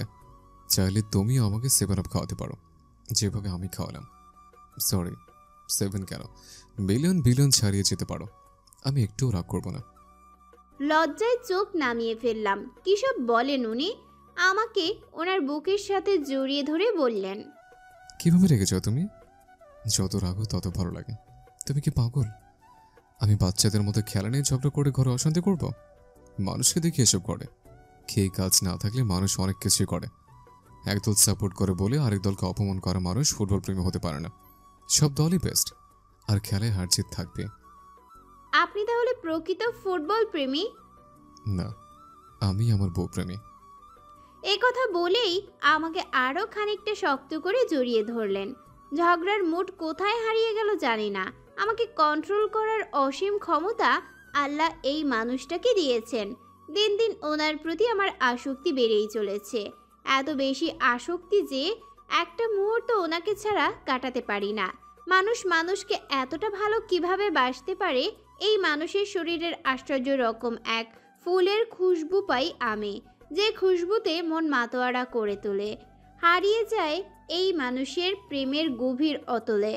চারুন, বাবা আর দাদুকে ফোন দিতে হবে। উনি আমায় ছেড়ে দিয়ে বললেন। আচ্ছা, ফোন দাও। উনি সোফায় বসে পূর্ণ মনোযোগ দিয়ে খেলা দেখছেন। বাবার নম্বরে ফোন দিতেই ফোনের ওপাশ থেকে বাবা বললেন, হ্যালো মা, কেমন আছো? জি বাবা, আলহামদুলিল্লাহ ভালো আছি। বলছি দাদুকে নিয়ে চলে আসুন। আর কতদিন পরের বাড়ি থাকবেন? এই তো আসবো মা। পরের বাড়ি কোথায়? তোমার ফুফু আসতেই দিচ্ছে কিন্তু না। আপনাদের ছাড়া আমাদের ভালো লাগছে না বাবা, কালই কিন্তু চলে আসবেন। আসবো মা, তার আগে আমার একটা ইচ্ছে আছে, এটা পূরণ করে নেই আগে। কি ইচ্ছা বাবা? রোশানের কাছে ফোনটা দাও তো মা। আমি ফোন এগিয়ে দিয়ে বললাম, নিন বাবা, কথা বলবে আপনার সাথে। উনি ফোন কানে দিয়ে সালাম দিয়ে বললেন, বাবা, এসব কি হচ্ছে? আজ না কাল, কাল না পরশু, এসব কেন করছেন? আমি যেন কাল ভোরে আপনাদেরকে এখানে উপস্থিত থাকতে দেখি। আসবো বাবা, তার আগে আমার কিছু স্বপ্ন আছে, সেসব পূরণ করতে চাই, যদি তুমি অনুমতি দাও। কি স্বপ্ন বাবা? তোমার দাদু আমাকে মানুষ করতে অনেক কিছুই বিসর্জন দিয়েছেন। মানুষটা বুড়ো হয়েছেন, কিন্তু জীবনে কখনো শখ তার পূরণ হয়নি। আমি ভাবতেছি আমার বাবাকে নিয়ে আমি সারা দেশ ঘুরব। আমার বাবাকে আমি সমুদ্র, পাহাড় সহ বাংলাদেশে দেখার মতো যা যা আছে সব দেখাবো। পাসপোর্ট করব, বাবাকে নিয়ে ইন্ডিয়াও ঘুরব, হজে নিয়ে যাব। আমার খুব ইচ্ছা হয়েছে নতুন করে দেশ বিদেশ ঘুরিয়ে দেখানোর। প্রতিটা বুড়ো মানুষেরই শখ থাকে, কিন্তু আমার তাদের শখ আহাক্লায় গুরুত্ব দেই না। নিজেরা ঘুরি, অথচ যাদের জন্য ঘোরাঘুরি করার মতো সামর্থ্য অর্জন করলাম তাদের নিয়ে ঘোরার কথা ভাবি না। বাবা, আমি আপনার ছেলে হতে পেরে সত্যি গর্ববোধ করছি। আপনার এমন মন মানসিকতায় আমি ধন্য। আমি কিছু জমি বিক্রি করতে চাচ্ছি, তোমার কি আপত্তি আছে? না বাবা, কিসের আপত্তি? তাছাড়া টাকা আমার থেকে নেন, আপনার অ্যাকাউন্টে আমি পাঠিয়ে দিচ্ছি। তোমার এখন টাকার সমস্যা আমি জানি। তীর রোহানের খরচ, নিজের সংসার, এসব নিয়ে ভাবতে হবে না। সারা জীবন তো জমিয়েই রাখলাম, রেখে রেখে তোমার আম্মা আর ওশানের মতো অমানুষ খাইয়েছে। জমি দিয়ে কি হবে বাবা? জন্য যা রাখা আসে তোমার সমস্যা হবে না। তোমার দাদুর নামে যে জমি আছে সেগুলো তোমার আর রোহানের নামে লিখে দিতে চাচ্ছে। আর আমি সিদ্ধান্ত নিয়েই ফেলেছি, শহরের দিকে যে জমি আছে সেখান থেকে 5 শতক বিক্রি করে দিব, কিছু ব্যাংকে রেখে দিব, তুমি বাড়ি করার সময় নিও, আর বাকি টাকা দিয়ে তোমার দাদু আর আমি ঘুরবো। বাবা, আপনার জমি যা ইচ্ছে করুন, আমার কাছে শুনে কেন লজ্জা দিচ্ছেন বলেন তো? তোমার কাছে না শুনলে আমি কিছুই করতে পারি না, তুমিই আমার বলো ভরসা সব। বাবা, আম্মার বিষয়ে কি কিছু ভেবেছেন? আমার সবসময় আম্মার জন্য খারাপ লাগছে, কিন্তু আম্মার বাপের কথা ভেবে খারাপ লাগা হুদা হয়ে যাচ্ছে। মানসিকভাবে খুব অশান্তিতে আছে, কি করব বুঝতে পারছি না। শোনো, এই মহিলার নাম উচ্চারণ করো না। ওই মহিলাকে আগেই শায়েস্তা করা উচিত ছিল।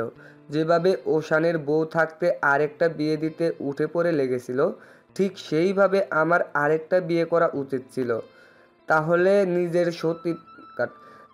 নিজের সতীনের সাথে ঝামেলা করতে করতে আর ছেলের বউয়ের ঘরে সতীন আনার কথা ভাবতো না। ভুলটা আমিই করেছি। বাবা, আম্মা অনুতপ্ত। আইন যা শাস্তি দেবে তাই হবে। অনুতপ্ত হলে কি পাপ কমবে? জি বাবা, কি অনুতপ্ত হলে ক্ষমা করতে হয়। শোনো, তোমার আম্মা যা খুশি করো, তবে আমি ওই মহিলার মুখও দর্শন করব না। আমি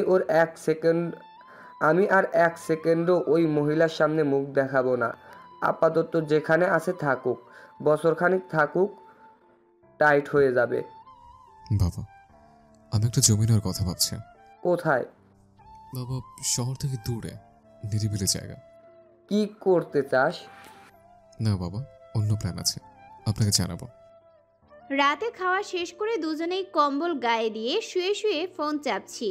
ফোন চাপতে চাপতে বললাম, এখন কিসের জন্য জমি কিনবেন? কিনবো এমনি। ফাঁকা জায়গা জমি কেন? দেখি কি করেছে। আরেকটা বিয়ে করে ওখানে নিয়ে তুলবেন নাকি? উনি ফোনটা রেখে আমার দিকে তাকিয়ে আমার নাক টেনে দিয়ে বললেন, সারাদিন কি মাথায় এসব ঘোরে? হ্যাঁ, আজকাল পুরুষদের বিশ্বাস নেই। লেখাপড়ার তো কোনো নামগন্ধ নেই তোমার। লেখাপড়ার কথা কি ভুলে গেলে? পড়তে ভাল লাগে না। কি ভাল লাগে তাহলে? এই যে যেমন আছি তেমন। তুমি আমার বউ, বুঝলে? সময় থাকতে লেখাপড়া মন দাও। আমি কি চাকরি করব নাকি যে এত পড়বো, পাশ করলেই হলো? কেন করবে না চাকরি? আমার বর চাকরি করে, আমি কি জন্য চাকরি করব? আমি করি তো কি হয়েছে? তোমার করতে আপত্তি কিসের? বউয়ের ইনকাম খাওয়ার এত লোভ কেন? উনি কপাল কুঁচকে তাকিয়ে বললেন, কি আমি বউয়ের ইনকাম খেতে চাচ্ছি? আমার মাফ করে দেন ম্যাডাম, আপনাকে আর পড়তে বলবো না। এ কথা বলেই উনি ফোন রেখে কম্বল মুড়ি দিলেন। আমিও বেশ কিছুক্ষণ ফোন চাপাচাপির পর ঘুমিয়ে গেলাম। ঘুমের ঘোরে স্বপ্ন দেখছি আমি ফুটবল খেলছি, নিজেকে মেসির অবস্থানে দেখতে পারছি। মানে আমি নিজেই মেসি হয়ে গিয়েছি। ব্রাজিলের বিপক্ষে প্রচুর গোল দিচ্ছি, চারিদিকে সবাই আমাকে উদ্দেশ্য করে উল্লাস করছে। দর্শকদের এমন উত্তেজনা দেখে ভীষণ প্রাউড ফিল করে মনে হচ্ছে এইবার ফুটবলে এমন লাথি দিব, বল মাঠ ছেড়ে গ্যালারিতে গিয়ে পড়বে। বলটা পায়ের কাছে আসতেই জোরে লাথি মেরে বলে উঠলাম, গোল! সাথে সাথে শোয়া থেকে উঠে বসলাম। আর তখনই বুঝতে পারলাম আমি কি ঘটিয়েছি। খাটের নিচে থেকে রোশান স্যার অদ্ভুত ভঙ্গিতে কোমরে হাত দিয়ে আমার দিকে তাকিয়ে আছেন। তার মানে আমি কি গোল গোল করে চিৎকার দিয়ে ওনার কোমরে লাথি মেরে নিচে ফেলে দিয়েছি? আমি ভীষণ ইনোসেন্ট ভাব নিয়ে তাকিয়ে আছি এমন অদ্ভুতভাবে তাকিয়ে থাকা মানুষটার দিকে, যেন আমি কিছুই জানি না, কি ঘটেছে সেটাও বুঝতে পারিনি। না বোঝার অভিনয়ে অটুট থেকে চোখ ডলতে ডলতে আকাশ থেকে পড়ার ভান করে বললাম, আল্লাহ, আপনি পড়ে গিয়েছেন? কিভাবে পড়লেন? ব্যথা পেয়েছেন? শীঘ্রই উঠুন। উনি কোমরে হাত রেখেই উঠে দাঁড়ালেন। সেই অদ্ভুত চাহনিতে স্থির থেকে বললেন, তুমি জানো না কিভাবে পড়েছে? না তো। আপনি কি স্বপ্ন দেখেছেন কিছু? মানে উঁচু পাহাড় থেকে পড়ে যাচ্ছিলেন এমন কিছু? শুনুন, আপনি বসুন, আমি ডিম সিদ্ধ করে নিয়ে আসি। আপনার শরীর দুর্বল হয়েছে। শরীর দুর্বল হলে মানুষ এসব উল্টাপাল্টা স্বপ্ন দেখে। রিয়েলি? হ্যাঁ, রিয়েলি। আর্জেন্টিনার পক্ষ থেকে গোল খেয়েছে আর বিখ্যাত প্লেয়ার গোলটা দিয়েছে, সো তোমাকে তো কষ্ট করতে হবে না। এমনিতে অনেক কষ্ট করেছো। কি করেছি আমি? কিছুই না, জাস্ট কোমরের 12টা বাজিয়ে দিয়েছো। এই বয়সে কোমরে সমস্যা আপনার? যার বউ বরকে বল ভেবে লাথি মারে, তার কোমর যে এতদিনে টেকে আছে সেটাই অনেক। নাও ঘুমাও এখন। পরের দিন ঘুম থেকে উঠে দেখি উনি বিছানায় নেই। আমি শীতের কাপড় গায়ে দিয়ে ড্রয়িং রুমে প্রবেশ করতেই চোখ আটকে গেল পৃথিবীর বেস্ট হ্যান্ডসাম পুরুষটিকে দেখে। ওনার পরনে কালো ট্রাউজার, খালি গায়ে বুক ডাউন দিচ্ছেন। এই কড়া শীতে ঘেমে তিরতির অবস্থা। আমার পরনে লাল রঙের একটা উলের লং সোয়েটার, পরনে লেগিংস। দরজায় হেলান দিয়ে ঠোঁট কামড়ে তাকিয়ে আছি ওনার দিকে। বুক ডাউনের ওঠানামার প্রতিটা স্টেপ দারুণভাবে মুগ্ধ করছে আমাকে। হঠাৎ আমার দিকে ওনার চোখ পড়ল। উনি আমার দিকে দৃষ্টি নিক্ষেপ করেই বুক ডাউন দিচ্ছেন, ঠোঁটের কোণায় মৃদু হাসি। দুজনেই দুজনের দিকে মুগ্ধ হয়ে তাকিয়ে আছি। উনি উঠে দাঁড়িয়ে টাওয়াল নিয়ে মুখের ঘাম মুছতে মুছতে বললেন, ট্রাই করবে কিনা আমার সাথে? করব। ওকে, কাম। আমি পা বাড়াতেই বললেন, এক সেকেন্ড, এই পোশাকে শরীরচর্চা হয় না ম্যাডাম। এত মোটা কাপড় চোপড় পরে বুক ডাউন দিতে পারবে না। তাহলে? লুক এট মি, তুমি চাইলে আমার মতো পোশাকও বুক ডাউন দিতে পারো। আপনার মতো মানে খালি গায়ে? থাক, কাপড় খুলতে হবে না, আমার লজ্জা করবে। ছি, কি অসভ্য। টি শার্ট পরে এসো। রুমে গিয়ে সাদা একটা টি শার্ট পরে নিলাম। মনে মনে ভালো লাগছে। ওনার সাথে শরীর চর্চা করাটাই যেন ভীষণ আনন্দের বিষয় আমার কাছে। টি শার্ট পরে পেছনে তাকিয়ে দেখি উনি দাঁড়িয়ে আছেন। ওনাকে দেখে বেশ ঘাবড়ে গেলাম। আমি চেঞ্জ করার সময় কি উনি দাঁড়িয়েছিলেন? জড়ানো কণ্ঠে বললাম, এ কি, আপনি এখানে? আমার চেঞ্জ করে দেখছিলেন? না, অন্য কিছু দেখছিলাম। অন্য কিছু মানে? দু চোখ সার্থক হলো আজ। What do you mean? আপনি এসব কি বলছেন? একথা বলেই বিছানা থেকে ওড়না নিয়ে গায়ে জড়ালাম। উনি নিচের ঠোঁট কামড়ে দুষ্টু হেসে বললেন, মনে হচ্ছে আজ প্রথম দেখলাম। বলেই সদ্য গজানো খোঁচা খোঁচা দাড়িতে হাত বোলালেন। আমি ভীষণ লজ্জা পেয়ে গায়ের ওড়না ঠিক করতে করতে বললাম, মানুষ যে এত অসভ্য হতে পারে আগে জানতাম না। কি দেখছেন না দেখছেন কেউ জানতে চেয়েছে? পুরুষ মানুষের লজ্জা না থাকতে পারে, কিন্তু লজ্জা তো নারীর ভূষণ। জানতো কোনো এক্সারসাইজ করব না। উনি ওড়না টেনে নিয়ে নিজের গলায় পেঁচিয়ে আমার ঠোঁটে আঙুল চেপে ধরে মাদক মিশ্রিত কণ্ঠে বললেন, কি স্যার, এসব কি করছো? বিয়ে করে বউ তুমি আমার, এত ওড়না পাচাপাচির কি আছে? তুমি চাইলে কিছু না পড়ে আমার সামনে দিয়ে ঘুরতে পারো, আমার কোনো আপত্তি নেই। জাস্ট লজ্জাটা কমিয়ে ফেলো। আপনার কি লজ্জা শরম সব উবে গেছে? কিভাবে লজ্জা থাকবে? You know what, you look so hot. সাদা টি শার্ট, লেগিংস, এলোমেলো চুল, জাস্ট পাগল করা, নেশা ধরানো লোক। বলে জিব্বা দিয়ে ঠোঁট ভেজালেন। লজ্জায় কি বলবো বুঝতে না পেরে বললাম, বারবার ঠোঁট ভেজাচ্ছেন কেন? লিপ জেল ইউজ করুন। ঠোঁটে কিছু একটা অভাব বোধ করছে, সেটা পেলেই ঠিক হয়ে যাবে। লিপ জেলে এসব অভাব যাবে না। আমি বুঝতে পারলাম উনি কি বোঝাচ্ছেন, তবুও প্রশ্ন করলাম, কিসের অভাব? তোমার ঠোঁটের উষ্ণতা শুষ্কতা কেটে যাবে। বলেই গাঢ় চুমু দিলেন অনেকক্ষণ ধরে। মাঝে মাঝে এই মানুষটাকে ভালোবাসার চেয়েও বেশি ভালোবেসে ফেলি। এমন রোমান্টিক হয়ে যান, প্রেমে পড়তে বাধ্য হই। চুমু শেষ করে বললেন, চলো ওনার সাথে বিভিন্ন রকম শরীরচর্চা করে বুক ডাউন দেওয়া শুরু করলাম। তাকিয়ে আছি ওনার দিকে, উনিও তাকিয়ে আছেন আমার দিকে। দুজনেই মৃদু হেসে দিলাম। মুহূর্তগুলো যেন স্বপ্নের মতো। মাঝে মাঝে মনে হয় একটা মেয়ে কত বেশি ভাগ্যবতী হলে এমন ভালোবাসার মানুষ পায়। আমার ভাগ্য কি একটু বেশি ভালো? দুজনে ফ্রেশ হয়ে ডাইনিংয়ে বসে চা খাচ্ছি। এরই মাঝে আরিয়ান নামে সেভ করা একটা নাম্বার থেকে ওনার ফোনে কল এলো। উনি নাম্বারটা দেখে আমার দিকে তাকালেন। চাহনিতে কেমন শীতল একটা ভাব। ফোনটা কেটে দিলেন। কেটে দিয়ে অনিচ্ছাকৃত মৃদু হাসলেন। আরিয়ান নামটা দেখে আমার বুকের মাঝে কেমন যেন একটা বাড়ি মেরে উঠল। এটা কোন আরিয়ান? যার কথা ভাবছি সে হওয়ার তো কথা নয়। আবারও একই নাম্বার থেকে ফোন এলো। উনি ফোনটা কেটে দিলেন। সাথে সাথে মেসেজ এলো। আমি ওকে একবার দেখতে চাই, জাস্ট একবার, প্রমিস, অন্য কিছু বলবো না। উনি রিপ্লাই দিলেন, ও এখন আমার কাছে নেই, আর আমি এখন ঢাকা আছি বিশেষ একটা কাছে। উকি মেরে মেসেজটা দেখলাম। উনি মিথ্যা বললেন কেন? উনি তো মিথ্যা বলেন না। কিছু একটা কাহিনী আছে, বাট কি হতে পারে সেটা? আর এটা কোন আরিয়ান? উনি চা খাওয়া শেষ করে ফোন কানে নিয়ে দ্রুত পায়ে বেরিয়ে গেলেন। নিশ্চয়ই এই আরিয়ান নামক মানুষটার সাথে কথা বলতেই বাইরে গেলেন। কি এমন কথা যা উনি লুকাচ্ছেন? উনি তো কিছু লুকান না। আমার জীবনে আবার কোনো অশান্তি হবে না তো? এটা যদি সেই আরিয়ান হয় তাহলে কি হবে? সে ওনার কাছে কি চায়? এতদিন পরে কেন ওনার সাথে যোগাযোগ করবে? তার তো যোগাযোগ করার কোনো কারণ নেই। আমি ভয় পাচ্ছি কেন? আমি তো কিছু করিনি, তাহলে কেন ভয় পাচ্ছি? রোশন স্যার এসব ব্যাপারে কিছু জানলে আমাকে ভুল বুঝবেন। আমি কি সেই ভয় পাচ্ছি? কেন পাচ্ছি আমি ভয়? উনি তো সেরকম মানুষ নন যে অকারণে আমাকে ভুল বুঝবেন।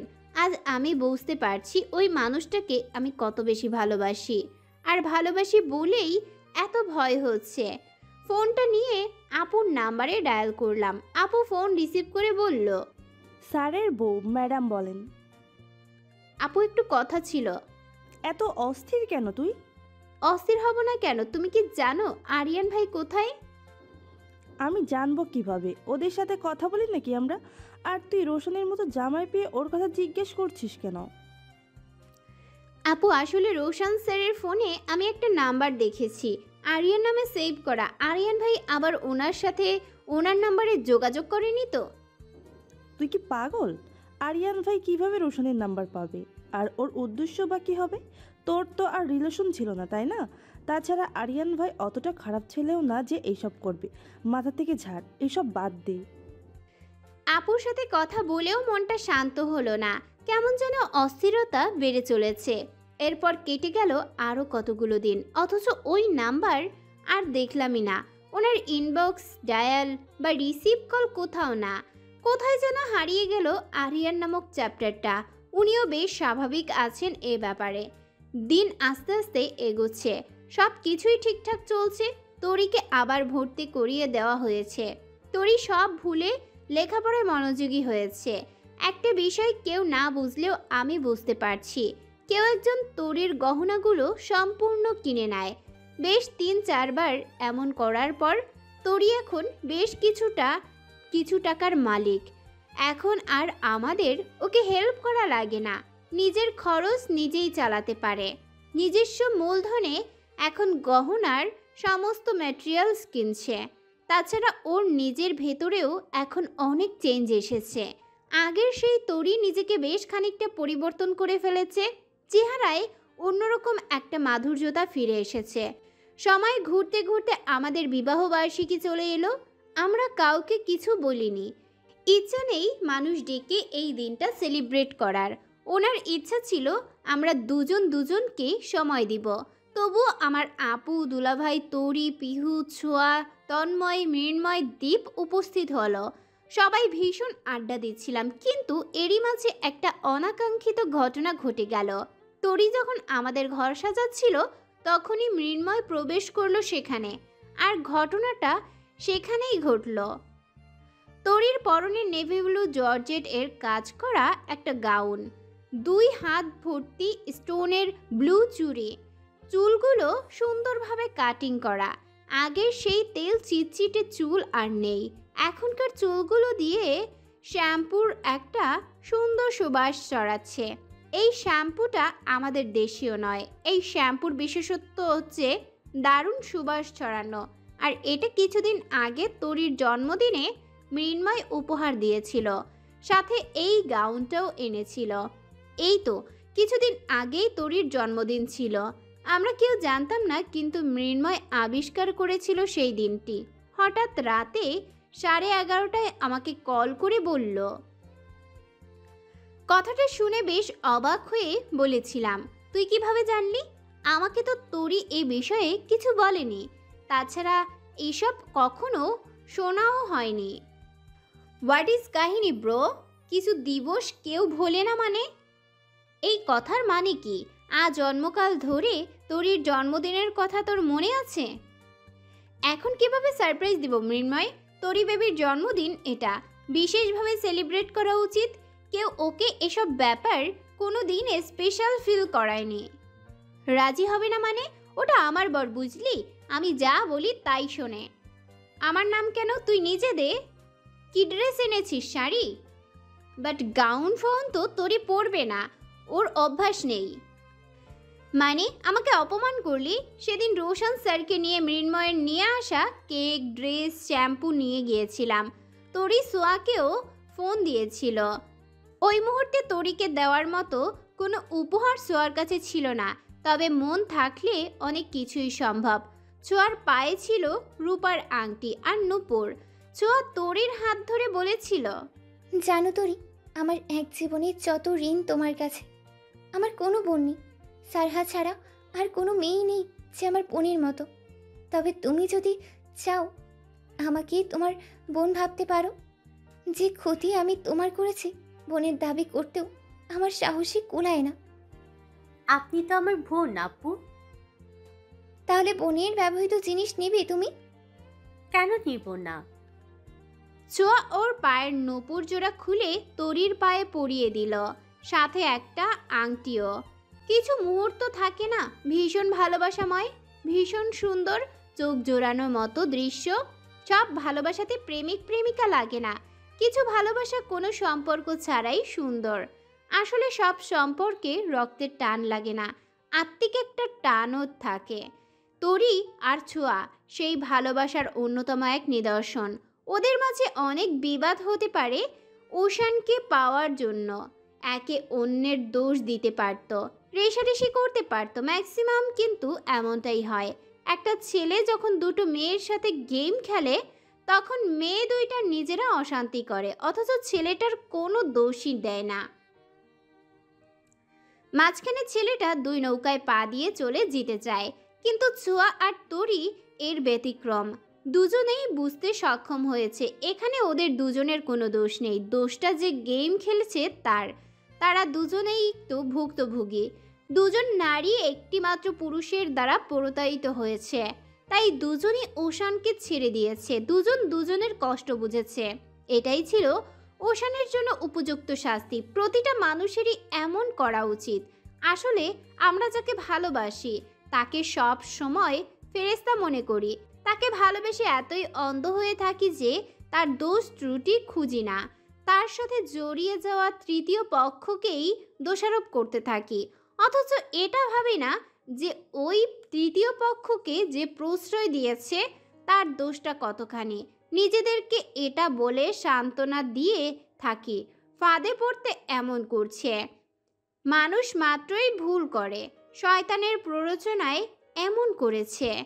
পরকীয়ার মতো জঘন্য কাজের জন্য কোনো সাফাই চলে কিনা জানা নেই। আমার মনে হয় এমন গর্হিত কাজ আর নেই, একমাত্র চরিত্রহীন ব্যক্তিই পারে এসব করতে। আমার মনে হয় অবশ্যই প্রতিটা পুরুষের নিজের জীবনসঙ্গিনীর প্রতি একটু বেশি কেয়ারিং হওয়া উচিত, একটু বেশি ভালোবাসা এবং যত্নশীল হওয়া উচিত। হালাল আর পবিত্র সম্পর্কের যত্ন নেওয়া উচিত। যে সময়টুকু পরনারীতে দেওয়া হয় ওই সময়টুকু নিজের ওয়াইফকে দিলে তাতে দুজনের জীবনই সুন্দর হয়। এতে মহান সৃষ্টিকর্তাও খুশি হন। হারামে কখনোই আরাম নেই, তাই ভালোবাসার পবিত্রতা রক্ষা করে চলা উচিত। আর যে নারী বা পুরুষ জেনে বুঝে অন্যের সংসারে তৃতীয় পক্ষ হিসেবে ঢোকে, এরা না পায় ইহকালের সুখ আর না পাবে পরকালে শান্তি। ছোঁয়া আর তরি এমনই একটি সম্পর্কের জলজান্ত উদাহরণ। ব্যতিক্রম দুটো চরিত্রের উদাহরণ। ছোঁয়ার মতো প্রতিটা মেয়েই সব সত্য জেনে সরে আসুক এমন জঘন্য সম্পর্ক থেকে। তরির মতো মেয়েদের কেউ না কেউ সাহায্য করুক সুন্দর একটা জীবনে উপহার দেওয়ার জন্য। তবেই না পৃথিবীটা সুন্দর হবে, বেঁচে থাকবে ভালোবাসা। তরি আজ মৃন্ময়ের দেওয়া সেই পোশাক পরেই আমাদের ঘর সাজাচ্ছে। ঘরে আর কেউ নেই। মৃন্ময় ধীর পায়ে আমাদের রুমে প্রবেশ করলো। মৃন্ময়ের চোখ দেখেই বোঝা যাচ্ছে ওর দু চোখ জুড়ে তরিকে দেখার আকাঙ্ক্ষা পিপাসা। মুগ্ধ নয়নে উপভোগ করছে তরির সৌন্দর্য। মৃন্ময় যেন কেমন অন্য জগতে প্রবেশ করে ফেলেছে। মৃন্ময় তরির সামনে দাঁড়িয়ে অবাক করা চোখে তাকিয়ে আছে। তরি মৃন্ময়ের এই চাহনির কারণ খুঁজে পেল না। মৃন্ময় একটা সাদা পাথরের টিপ তরির কপালে পরিয়ে দিয়ে বলল। তরির কৌতূহল চাহনিতে তাকিয়ে আছে মৃন্ময়ের দিকে। মৃন্ময় আবারও বলল। তরি বেশ ঘাবড়ে গেল মৃন্ময়ের কথা শুনে। এসব কি অদ্ভুত কথা বলছেন আপনি? মৃন্ময়কে বলল। আপনি এসব কি বলছেন? আমি সত্যি বুঝতে পারছি না। মৃন্ময় তরির হাত ধরল, হাতের মধ্যে একটা কাগজ দিয়ে বলল। মৃন্ময় তরির চুলে হাত বুলিয়ে দিল। দুই গালে দুই হাত রেখে কিছুটা এগিয়ে গেল তরির দিকে। কেমন একটা কম্পিত স্বরে বলল। তরি কি ভাবলো জানি না, হঠাৎ ওর চোখে মুখে কেমন ফ্যাকাশে হয়ে গেল। মৃন্ময়ের গালে থাপ্পড় মেরে বলল। কি ভুল বুঝেছি? বিয়ে? পাগল পেয়েছেন আমাকে? একটা ডিভোর্সি মেয়েকে এমন একটা সুদর্শন ছেলে বিয়ে করবে? বিয়ের প্রলোভন দেখিয়ে শরীর চান, তাই না? মৃন্ময় রেগে গিয়ে হাত উঁচু করলো, কিন্তু হাত উঠালো না তরির গায়ে। তরির দুই বাহু শক্ত করে চেপে ধরে বলল। এভাবে গায়ে হাত দিচ্ছেন কেন? কি ভেবেছেন আমি ডিভোর্সি বলে সেই সুযোগ নেবেন? 2 দিন ভালোভাবে কথা বলেছি বলে আমাকে স্পর্শ করে কথা বলবেন? এতটা প্রশ্রয় কি আমি আপনাকে দিয়েছি? পুরুষের স্পর্শে আমার শরীর ঘিনঘিন করে। আমি সহ্য করতে পারি না কোনো পুরুষের স্পর্শ। আপনি কোন সাহসে আমার মুখে হাত দিচ্ছেন? এসব বলে বলে আমাকে পটাতে চাচ্ছেন, তারপর ফায়দা উঠাবেন। পরীক্ষা করছেন আমার দিক থেকে কেমন রেসপন্স পান। ছি, আপনাকে আমি ভালো ছেলে ভেবেছিলাম। পৃথিবীর সব পুরুষ মানুষই একই রকম। সবাই কি ওই একই উদ্দেশ্যেও থাকে? একটা মেয়েকে পটানো? আবার আমাকে স্পর্শ করছেন। আমার হাতে এসব কিসের কাগজ দিয়েছেন? কেন দিয়েছেন? আমি এই পৃথিবীর কোনো ছেলেকে বিশ্বাস করি না, আর ভালোবাসাও বিশ্বাস করি না। ফিলোফোবিয়া আছে আমার। আর কখনো আমার সাথে এরূপ আচরণ করবেন না। আমি আপনাদের দোকানেও আর কোনো গহনা দিব না। মৃন্ময় কোনো কথা না বলে বেরিয়ে গেল বাসা থেকে। মৃন্ময় এমনভাবে বেরিয়ে গেল, ওকে আটকানোর সুযোগটুকুও পেলাম না। আবার বেশি বাড়াবাড়ি করলে রোশান স্যার পিহু বুঝে যাবে। আমি দ্রুত আমাদের রুমে প্রবেশ করলাম। তরির চোখ দিয়ে পানি পড়ছে। আমি রুমে প্রবেশ করতেই তরি ওর চোখের পানি মুছে স্বাভাবিক হওয়ার চেষ্টা করলো। অনিচ্ছাকৃত হাসলো, কিন্তু হাসিতে কোনো প্রাণ নেই। চোখ মুখ অন্যরকম লাগছে। আমার কাছ থেকে পালাতে বলল। ভাবি, রোহান কোথায়? ওকে দেখছি না যে। আমি রোহানকে দেখে আসি। বলেই রুম থেকে বেরোতে গেল। আমি ওর পথ আটকে দাঁড়ালাম। শান্ত কণ্ঠে বললাম, রোহান ওর বড় পাপ্পার সাথেই আছে, খুঁজতে যেতে হবে না। তাহলে রান্নাঘরে যাব ভাবি। কোথাও যেতে হবে না তরি, কি লুকাচ্ছ? আমি সবটা দেখেছি। কি করেছে মৃন্ময়? তরি কি উত্তর দিবে বুঝে উঠতে পারছে না। আমার দিকে তাকিয়ে জিহ্বা দিয়ে ঠোঁট ভেজাচ্ছে শুধু, আর শুকনো ঢোক গিলছে। তরিকে ঘাবড়ে যেতে দেখে ওর কাঁধে হাত রেখে নরম কণ্ঠে বললাম, মৃন্ময়ের গায়ে হাত তুলেছ? তুমি তো অকারণে কারো গায়ে হাত তোলার মতো মেয়ে নও তরি। হঠাৎ কি হলো? ভাবি, উনি মানে তোমার বন্ধু আমার মুখে হাত দিয়েছিলেন। উনি আমাকে ভালোবাসার কথা বলেছিলেন। সব স্পর্শতে পাপ থাকে না তরি, কিছু স্পর্শে সরলতাও মিশে থাকে। মৃন্ময়কে তুমি ভুল বুঝছ। আর যাই হোক, বাজে উদ্দেশ্য কাউকে স্পর্শ করার মতো ছেলে ও নয় তরি। আমার বন্ধু বলে বলছি না, ও সত্যি ভালো ছেলে। উনি ভালো ছেলে সেটা আমি জানি ভাবি, কিন্তু উনি তো এমন আচরণ আগে করেননি। হঠাৎ মুখে হাত রাখলেন, ভালোবাসার কথা বললেন, আমার কেমন যেন হচ্ছিল ভাবি। হঠাৎ ভয় পেয়ে উত্তেজিত হয়ে গিয়েছিলাম। আমি প্রেম ভালোবাসা নামক শব্দ দুটোকে বড্ড বেশি ভয় পাই। আমি পুরুষ মানুষকে ভীষণ ভয় পাই। আমি পুরুষের স্পর্শ সহ্য করতে পারি না। শরীরের মাঝে ঘিন ঘিন করে ওঠে, কেমন বাজে একটা অনুভূতি হয়। আমি ভয়ানক এক অতীত দেখে এসেছি। পুরুষ মানুষ কত বেশি ভয়ানক হতে পারে আমি দেখে এসেছি। তাই আমি এসব সহ্য করতে পারি না, কানে শুনতেও পারি না। তুমি কি জানো, আমিও ভয়ানক পুরুষ দেখে জীবনের শ্রেষ্ঠ পুরুষ মানুষও দেখেছি, ছোঁয়াও দেখেছো। ভাবি সবার জীবন আর আমার জীবন এক না। আমি এই জীবনে আর কোনো পুরুষ মানুষকে বিশ্বাস করতে পারবো না। আমার ভিতরে কোনো অনুভূতি নেই। প্লিজ আমাকে ক্ষমা করে দিন। আপনার বন্ধুকেও বলুন ক্ষমা করে দিতে। এরই মাঝে দীপ ঘরে প্রবেশ করে বলল, তুমি মায়াবিনী? আমি মায়াবিনী মানে? মৃন্ময়ের মায়াবিনী? এসব কি বলছেন আপনি? তুমি ঝিকর গাছের মেয়ে না? আপনি কিভাবে জানেন? আমি জানতাম না, মৃন্ময় জানিয়েছে। কি জানিয়েছে? ওর গ্রামের বাড়িও ওখানে। ওনার গ্রামের বাড়ি ওখানে মানে? তোরি, আমি তোমাকে মৃন্ময়ের সাথে রিলেশনে যেতে বলবো না, তবে কিছু কথা তোমাকে বলতে চাই, না বললে ভারী অন্যায় হবে। কি বলবেন আপনি? আমি কিছু বুঝতে পারছি না। রিনি নামের একটা মেয়ে তোমার বেস্ট ফ্রেন্ড ছিল না? ছিল তো। কখনো কোনো ছেলের কথা বলতো যে তোমাকে খুব পছন্দ করে?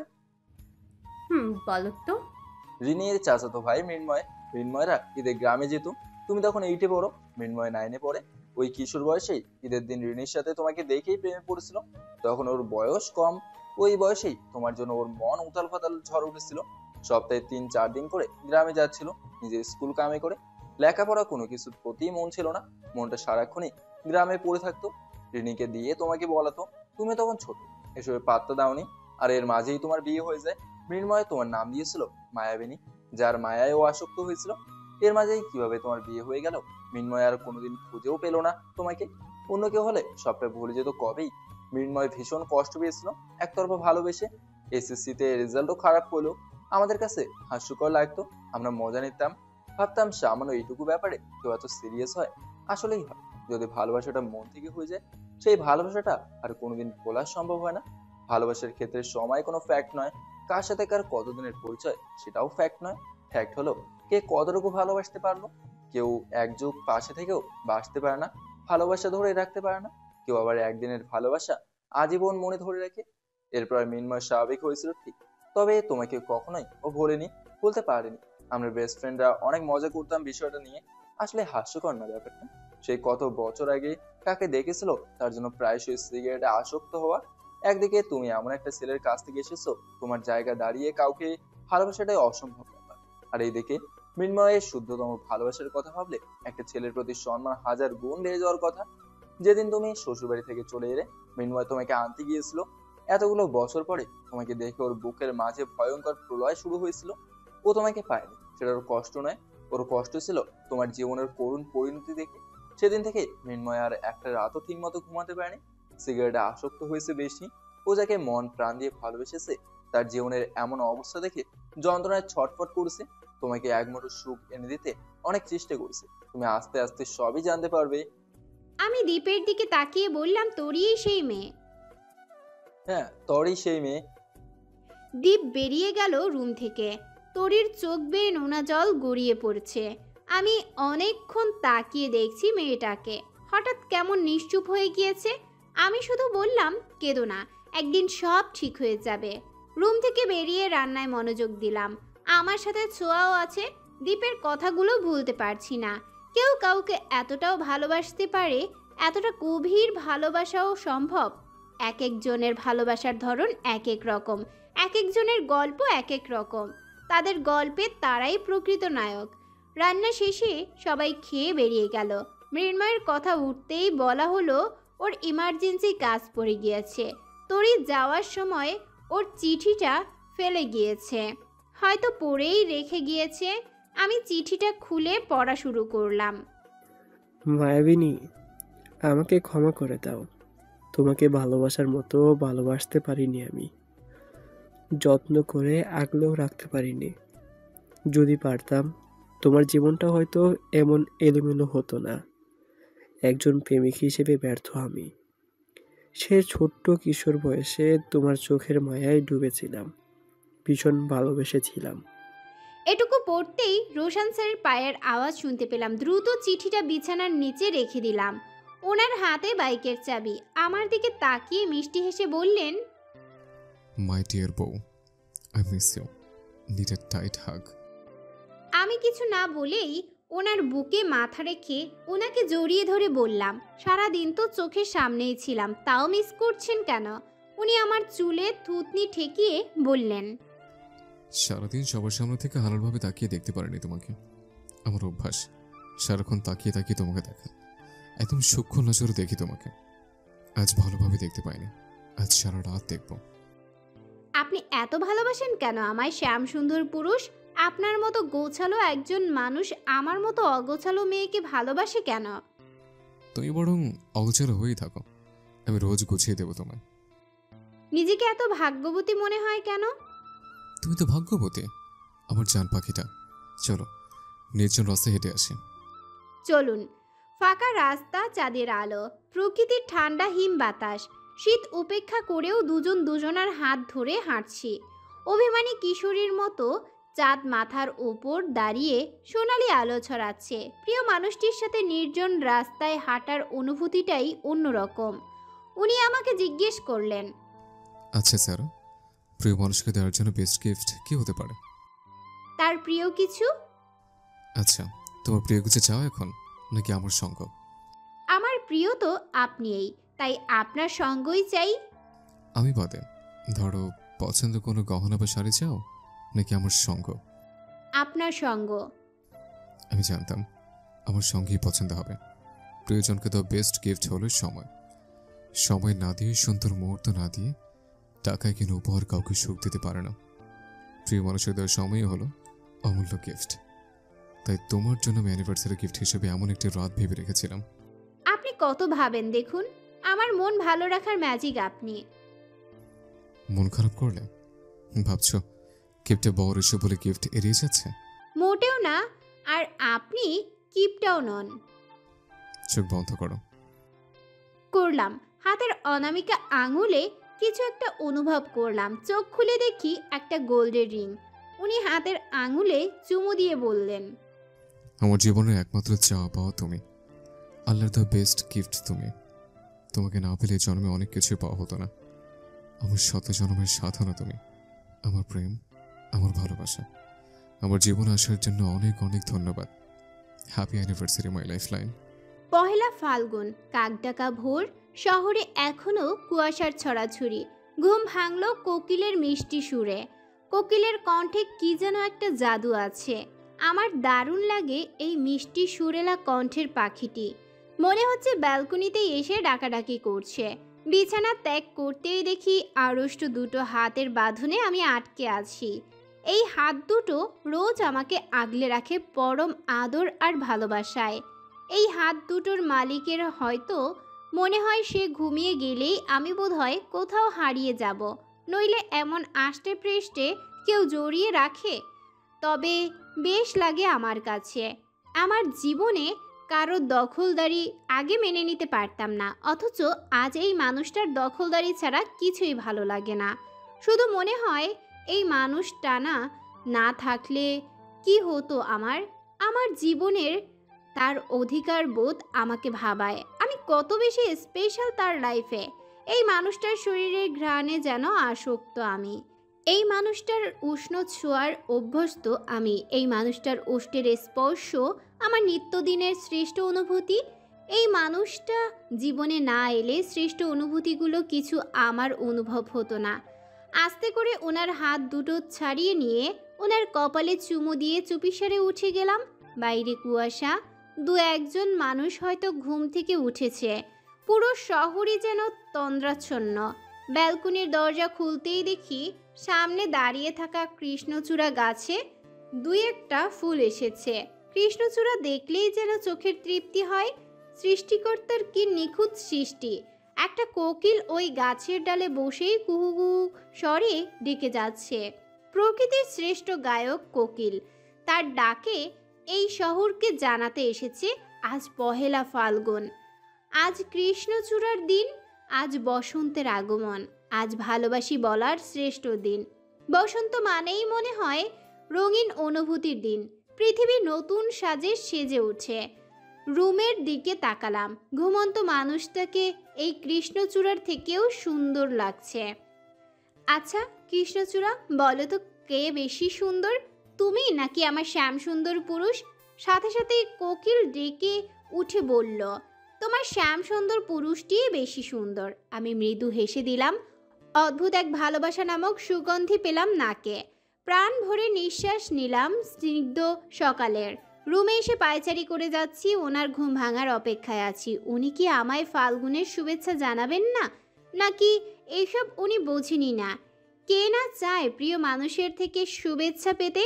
কাল রাতেও তো কিছু বললেন না। অবশ্য কাল রাতে উনি অনেক রাতে বাসায় ফিরেছেন, অথচ তন্ময় ছোঁয়াকে সুন্দর একটা হলুদ শাড়ি উপহার দিয়েছে। শাড়ি দিয়ে বলেছে, বেঁচে থাকার জন্য, ভালো থাকার জন্য 100টা কারণ লাগে না, একটা কারণই যথেষ্ট। আমার কাছে সে একটা কারণই তুমি। বসন্তের শুভেচ্ছা আমার জীবনের রঙিন বসন্তকে। তুমি পাশে থাকলে একদিন অনেক বড় হব, একটা বিশাল বাড়ি তোমাকে আমি উপহার দিব। সেদিন গর্ব করে বলতে পারবে একটা বেকার ছেলের হাত ধরেছিলাম, সে ছিল শূন্য, আমি ছাড়া তার কিচ্ছু ছিল না। আমি সেই ছেলের অর্ধাঙ্গিনী যে আমার হাত ধরে শূন্য থেকে আকাশ ছুঁয়েছে। প্রতিষ্ঠিত ছেলেদের প্রতি তো সব মেয়েদেরই আকৃষ্ট হয়, কিন্তু একটা দরিদ্র বেকার ছেলের প্রতি আকৃষ্ট কয়টা মেয়ের হয়? আমার বউ আকৃষ্ট হয়েছে 3 তলার দামি খাট, দামি গাড়ি ছেড়ে এসে টিন সেটের ঘরে ঘুমাচ্ছে, শক্ত খাট, শক্ত বিছানায় ঘুমাচ্ছে, উনুনে আগুন জ্বালাচ্ছে, রোজ আলু ভর্তা খাচ্ছে, তাও নিজেকে সুখী দাবি করছে। এমন মেয়ে পেয়ে সত্যি নিজেকে ভাগ্যবান মনে হচ্ছে। আমি এমন একটা ছেলেকে বিয়ে করেছি যার তুলনাই নেই। যে বয়সে বন্ধুত্বের সাথে আড্ডা দেবে, সেই বয়সে রোজ পায়ে হেঁটে অনেকগুলো টিউশনি করাচ্ছে। যে বয়সে রোজ ভিন্ন ভিন্ন মেয়ের সাথে ফ্ল্যাট করবে, সেই বয়সে আমাতেই আসক্ত হয়ে পড়ে আছে, যার সব আসক্তি আমাকেই ঘিরে। যে আমার জীবনের সব দুঃখ মুছে সুখে রূপান্তরিত করেছে, আমাকে বাঁচাতে শিখিয়েছে, জীবনের নিভে যাওয়া প্রদীপ জ্বালিয়ে দিয়েছে। এমন ভালোবাসার মানুষ আর কার কাছে শুনি? ওদের ভালোবাসা দেখলেও শান্তি লাগে। ইস, ভালোবাসা এত কিউট কেন? পবিত্র ভালোবাসাগুলো সত্যি অনেক সুন্দর হয়, ভীষণ রকমের সুন্দর হয়। পৃথিবীটা ভালোবাসাময় হোক, এমন ভালোবাসায় মানসিক তৃপ্তি পাক প্রতিটা মানুষ। হে পৃথিবী, তুমি সত্যিই সুন্দর, ভীষণ সুন্দর। যার জীবনে ভালোবাসা আছে তার কখনো সুখের অসুখ করবে না। উনি কখন উঠে গিয়েছেন জানি না, দেখে বিছানায় নেই। ওয়াশরুমে পানি পড়ার শব্দ হচ্ছে, এরই মাঝে উনি ওয়াশরুমের দরজা খুলে উকি দিলেন। জাস্ট মুখটা দেখা যাচ্ছে। ওনাকে দেখেই আমি ঠান্ডায় শিউরে গেলাম। কিভাবে উনি রোজ সকালে গোসল করেন এত ঠান্ডায়? মুখের সাবানের ফেনা। আমাকে ডেকে বললেন, সারা, চালটা দিবে প্লিজ? ওনাকে দেখে মনে হচ্ছে এসব ফাল্গুন টালগুন কিছুই বোঝেন না উনি। ভেতরে ভেতরে রাগের পাহাড় জমছে আমার। বিয়ের আগে ভাবতাম বিয়ের পর প্রতিটা মুহূর্ত সিনেম্যাটিক হবে, কিন্তু ওই আধ বুইরা মানুষের মাঝে সেসব ব্যাপার স্যাপারই দেখছি না। ওনার থেকে বুইরা টম আরও ভালো আছে। 75 বছর বয়সে কিভাবে লাইভে এসে বউকে জড়িয়ে ধরে বলে, মাই বেবি। উনি বুড়ো কুচকে বললেন, কি ভাবছো? টাওয়াল দাও। বেশ মুড নিয়েই বললাম, না পারবো না। উনি বুড়ো উঁচিয়ে সন্দিহানভাবে বললেন, কেন পারবে না? আপনি জানেন না টাওয়াল লাগবে আপনার, তাহলে নিয়ে যাননি কেন? খেয়াল ছিল না। বিড়বিড় করে বললেন। কি ঝগড়টে মেয়ে রে বাবা। আমি চোখ পাকিয়ে ওনার দিকে তাকালাম। আমি তাকাতেই উনি অকারণে হেসে দিলেন। ওনার হাসি দেখে আরও রাগ হচ্ছে আমার। ঠেস দিয়ে বললাম, আপনার তো অনেক কিছুই খেয়াল থাকে না, বিশেষ করে দিন, মাস, টাওয়াল কিছুই না। বয়স হচ্ছে তো। বাজে কথা ছাড়ুন। আচ্ছা টলটা দাও, নাহলে এভাবেই বেরিয়ে আসতে হবে। আপনার ন্যাকেট হয়ে বেরিয়ে আসাটাই উচিত। বেরিয়ে আসুন। আচ্ছা আসছি তাহলে, চোখ বন্ধ করতে পারবো না কিন্তু। ছি, ভেবেই লজ্জা লাগছে আমার। দিচ্ছি, ওয়েট। না দিতে হবে না, আমি এভাবেই আসছি।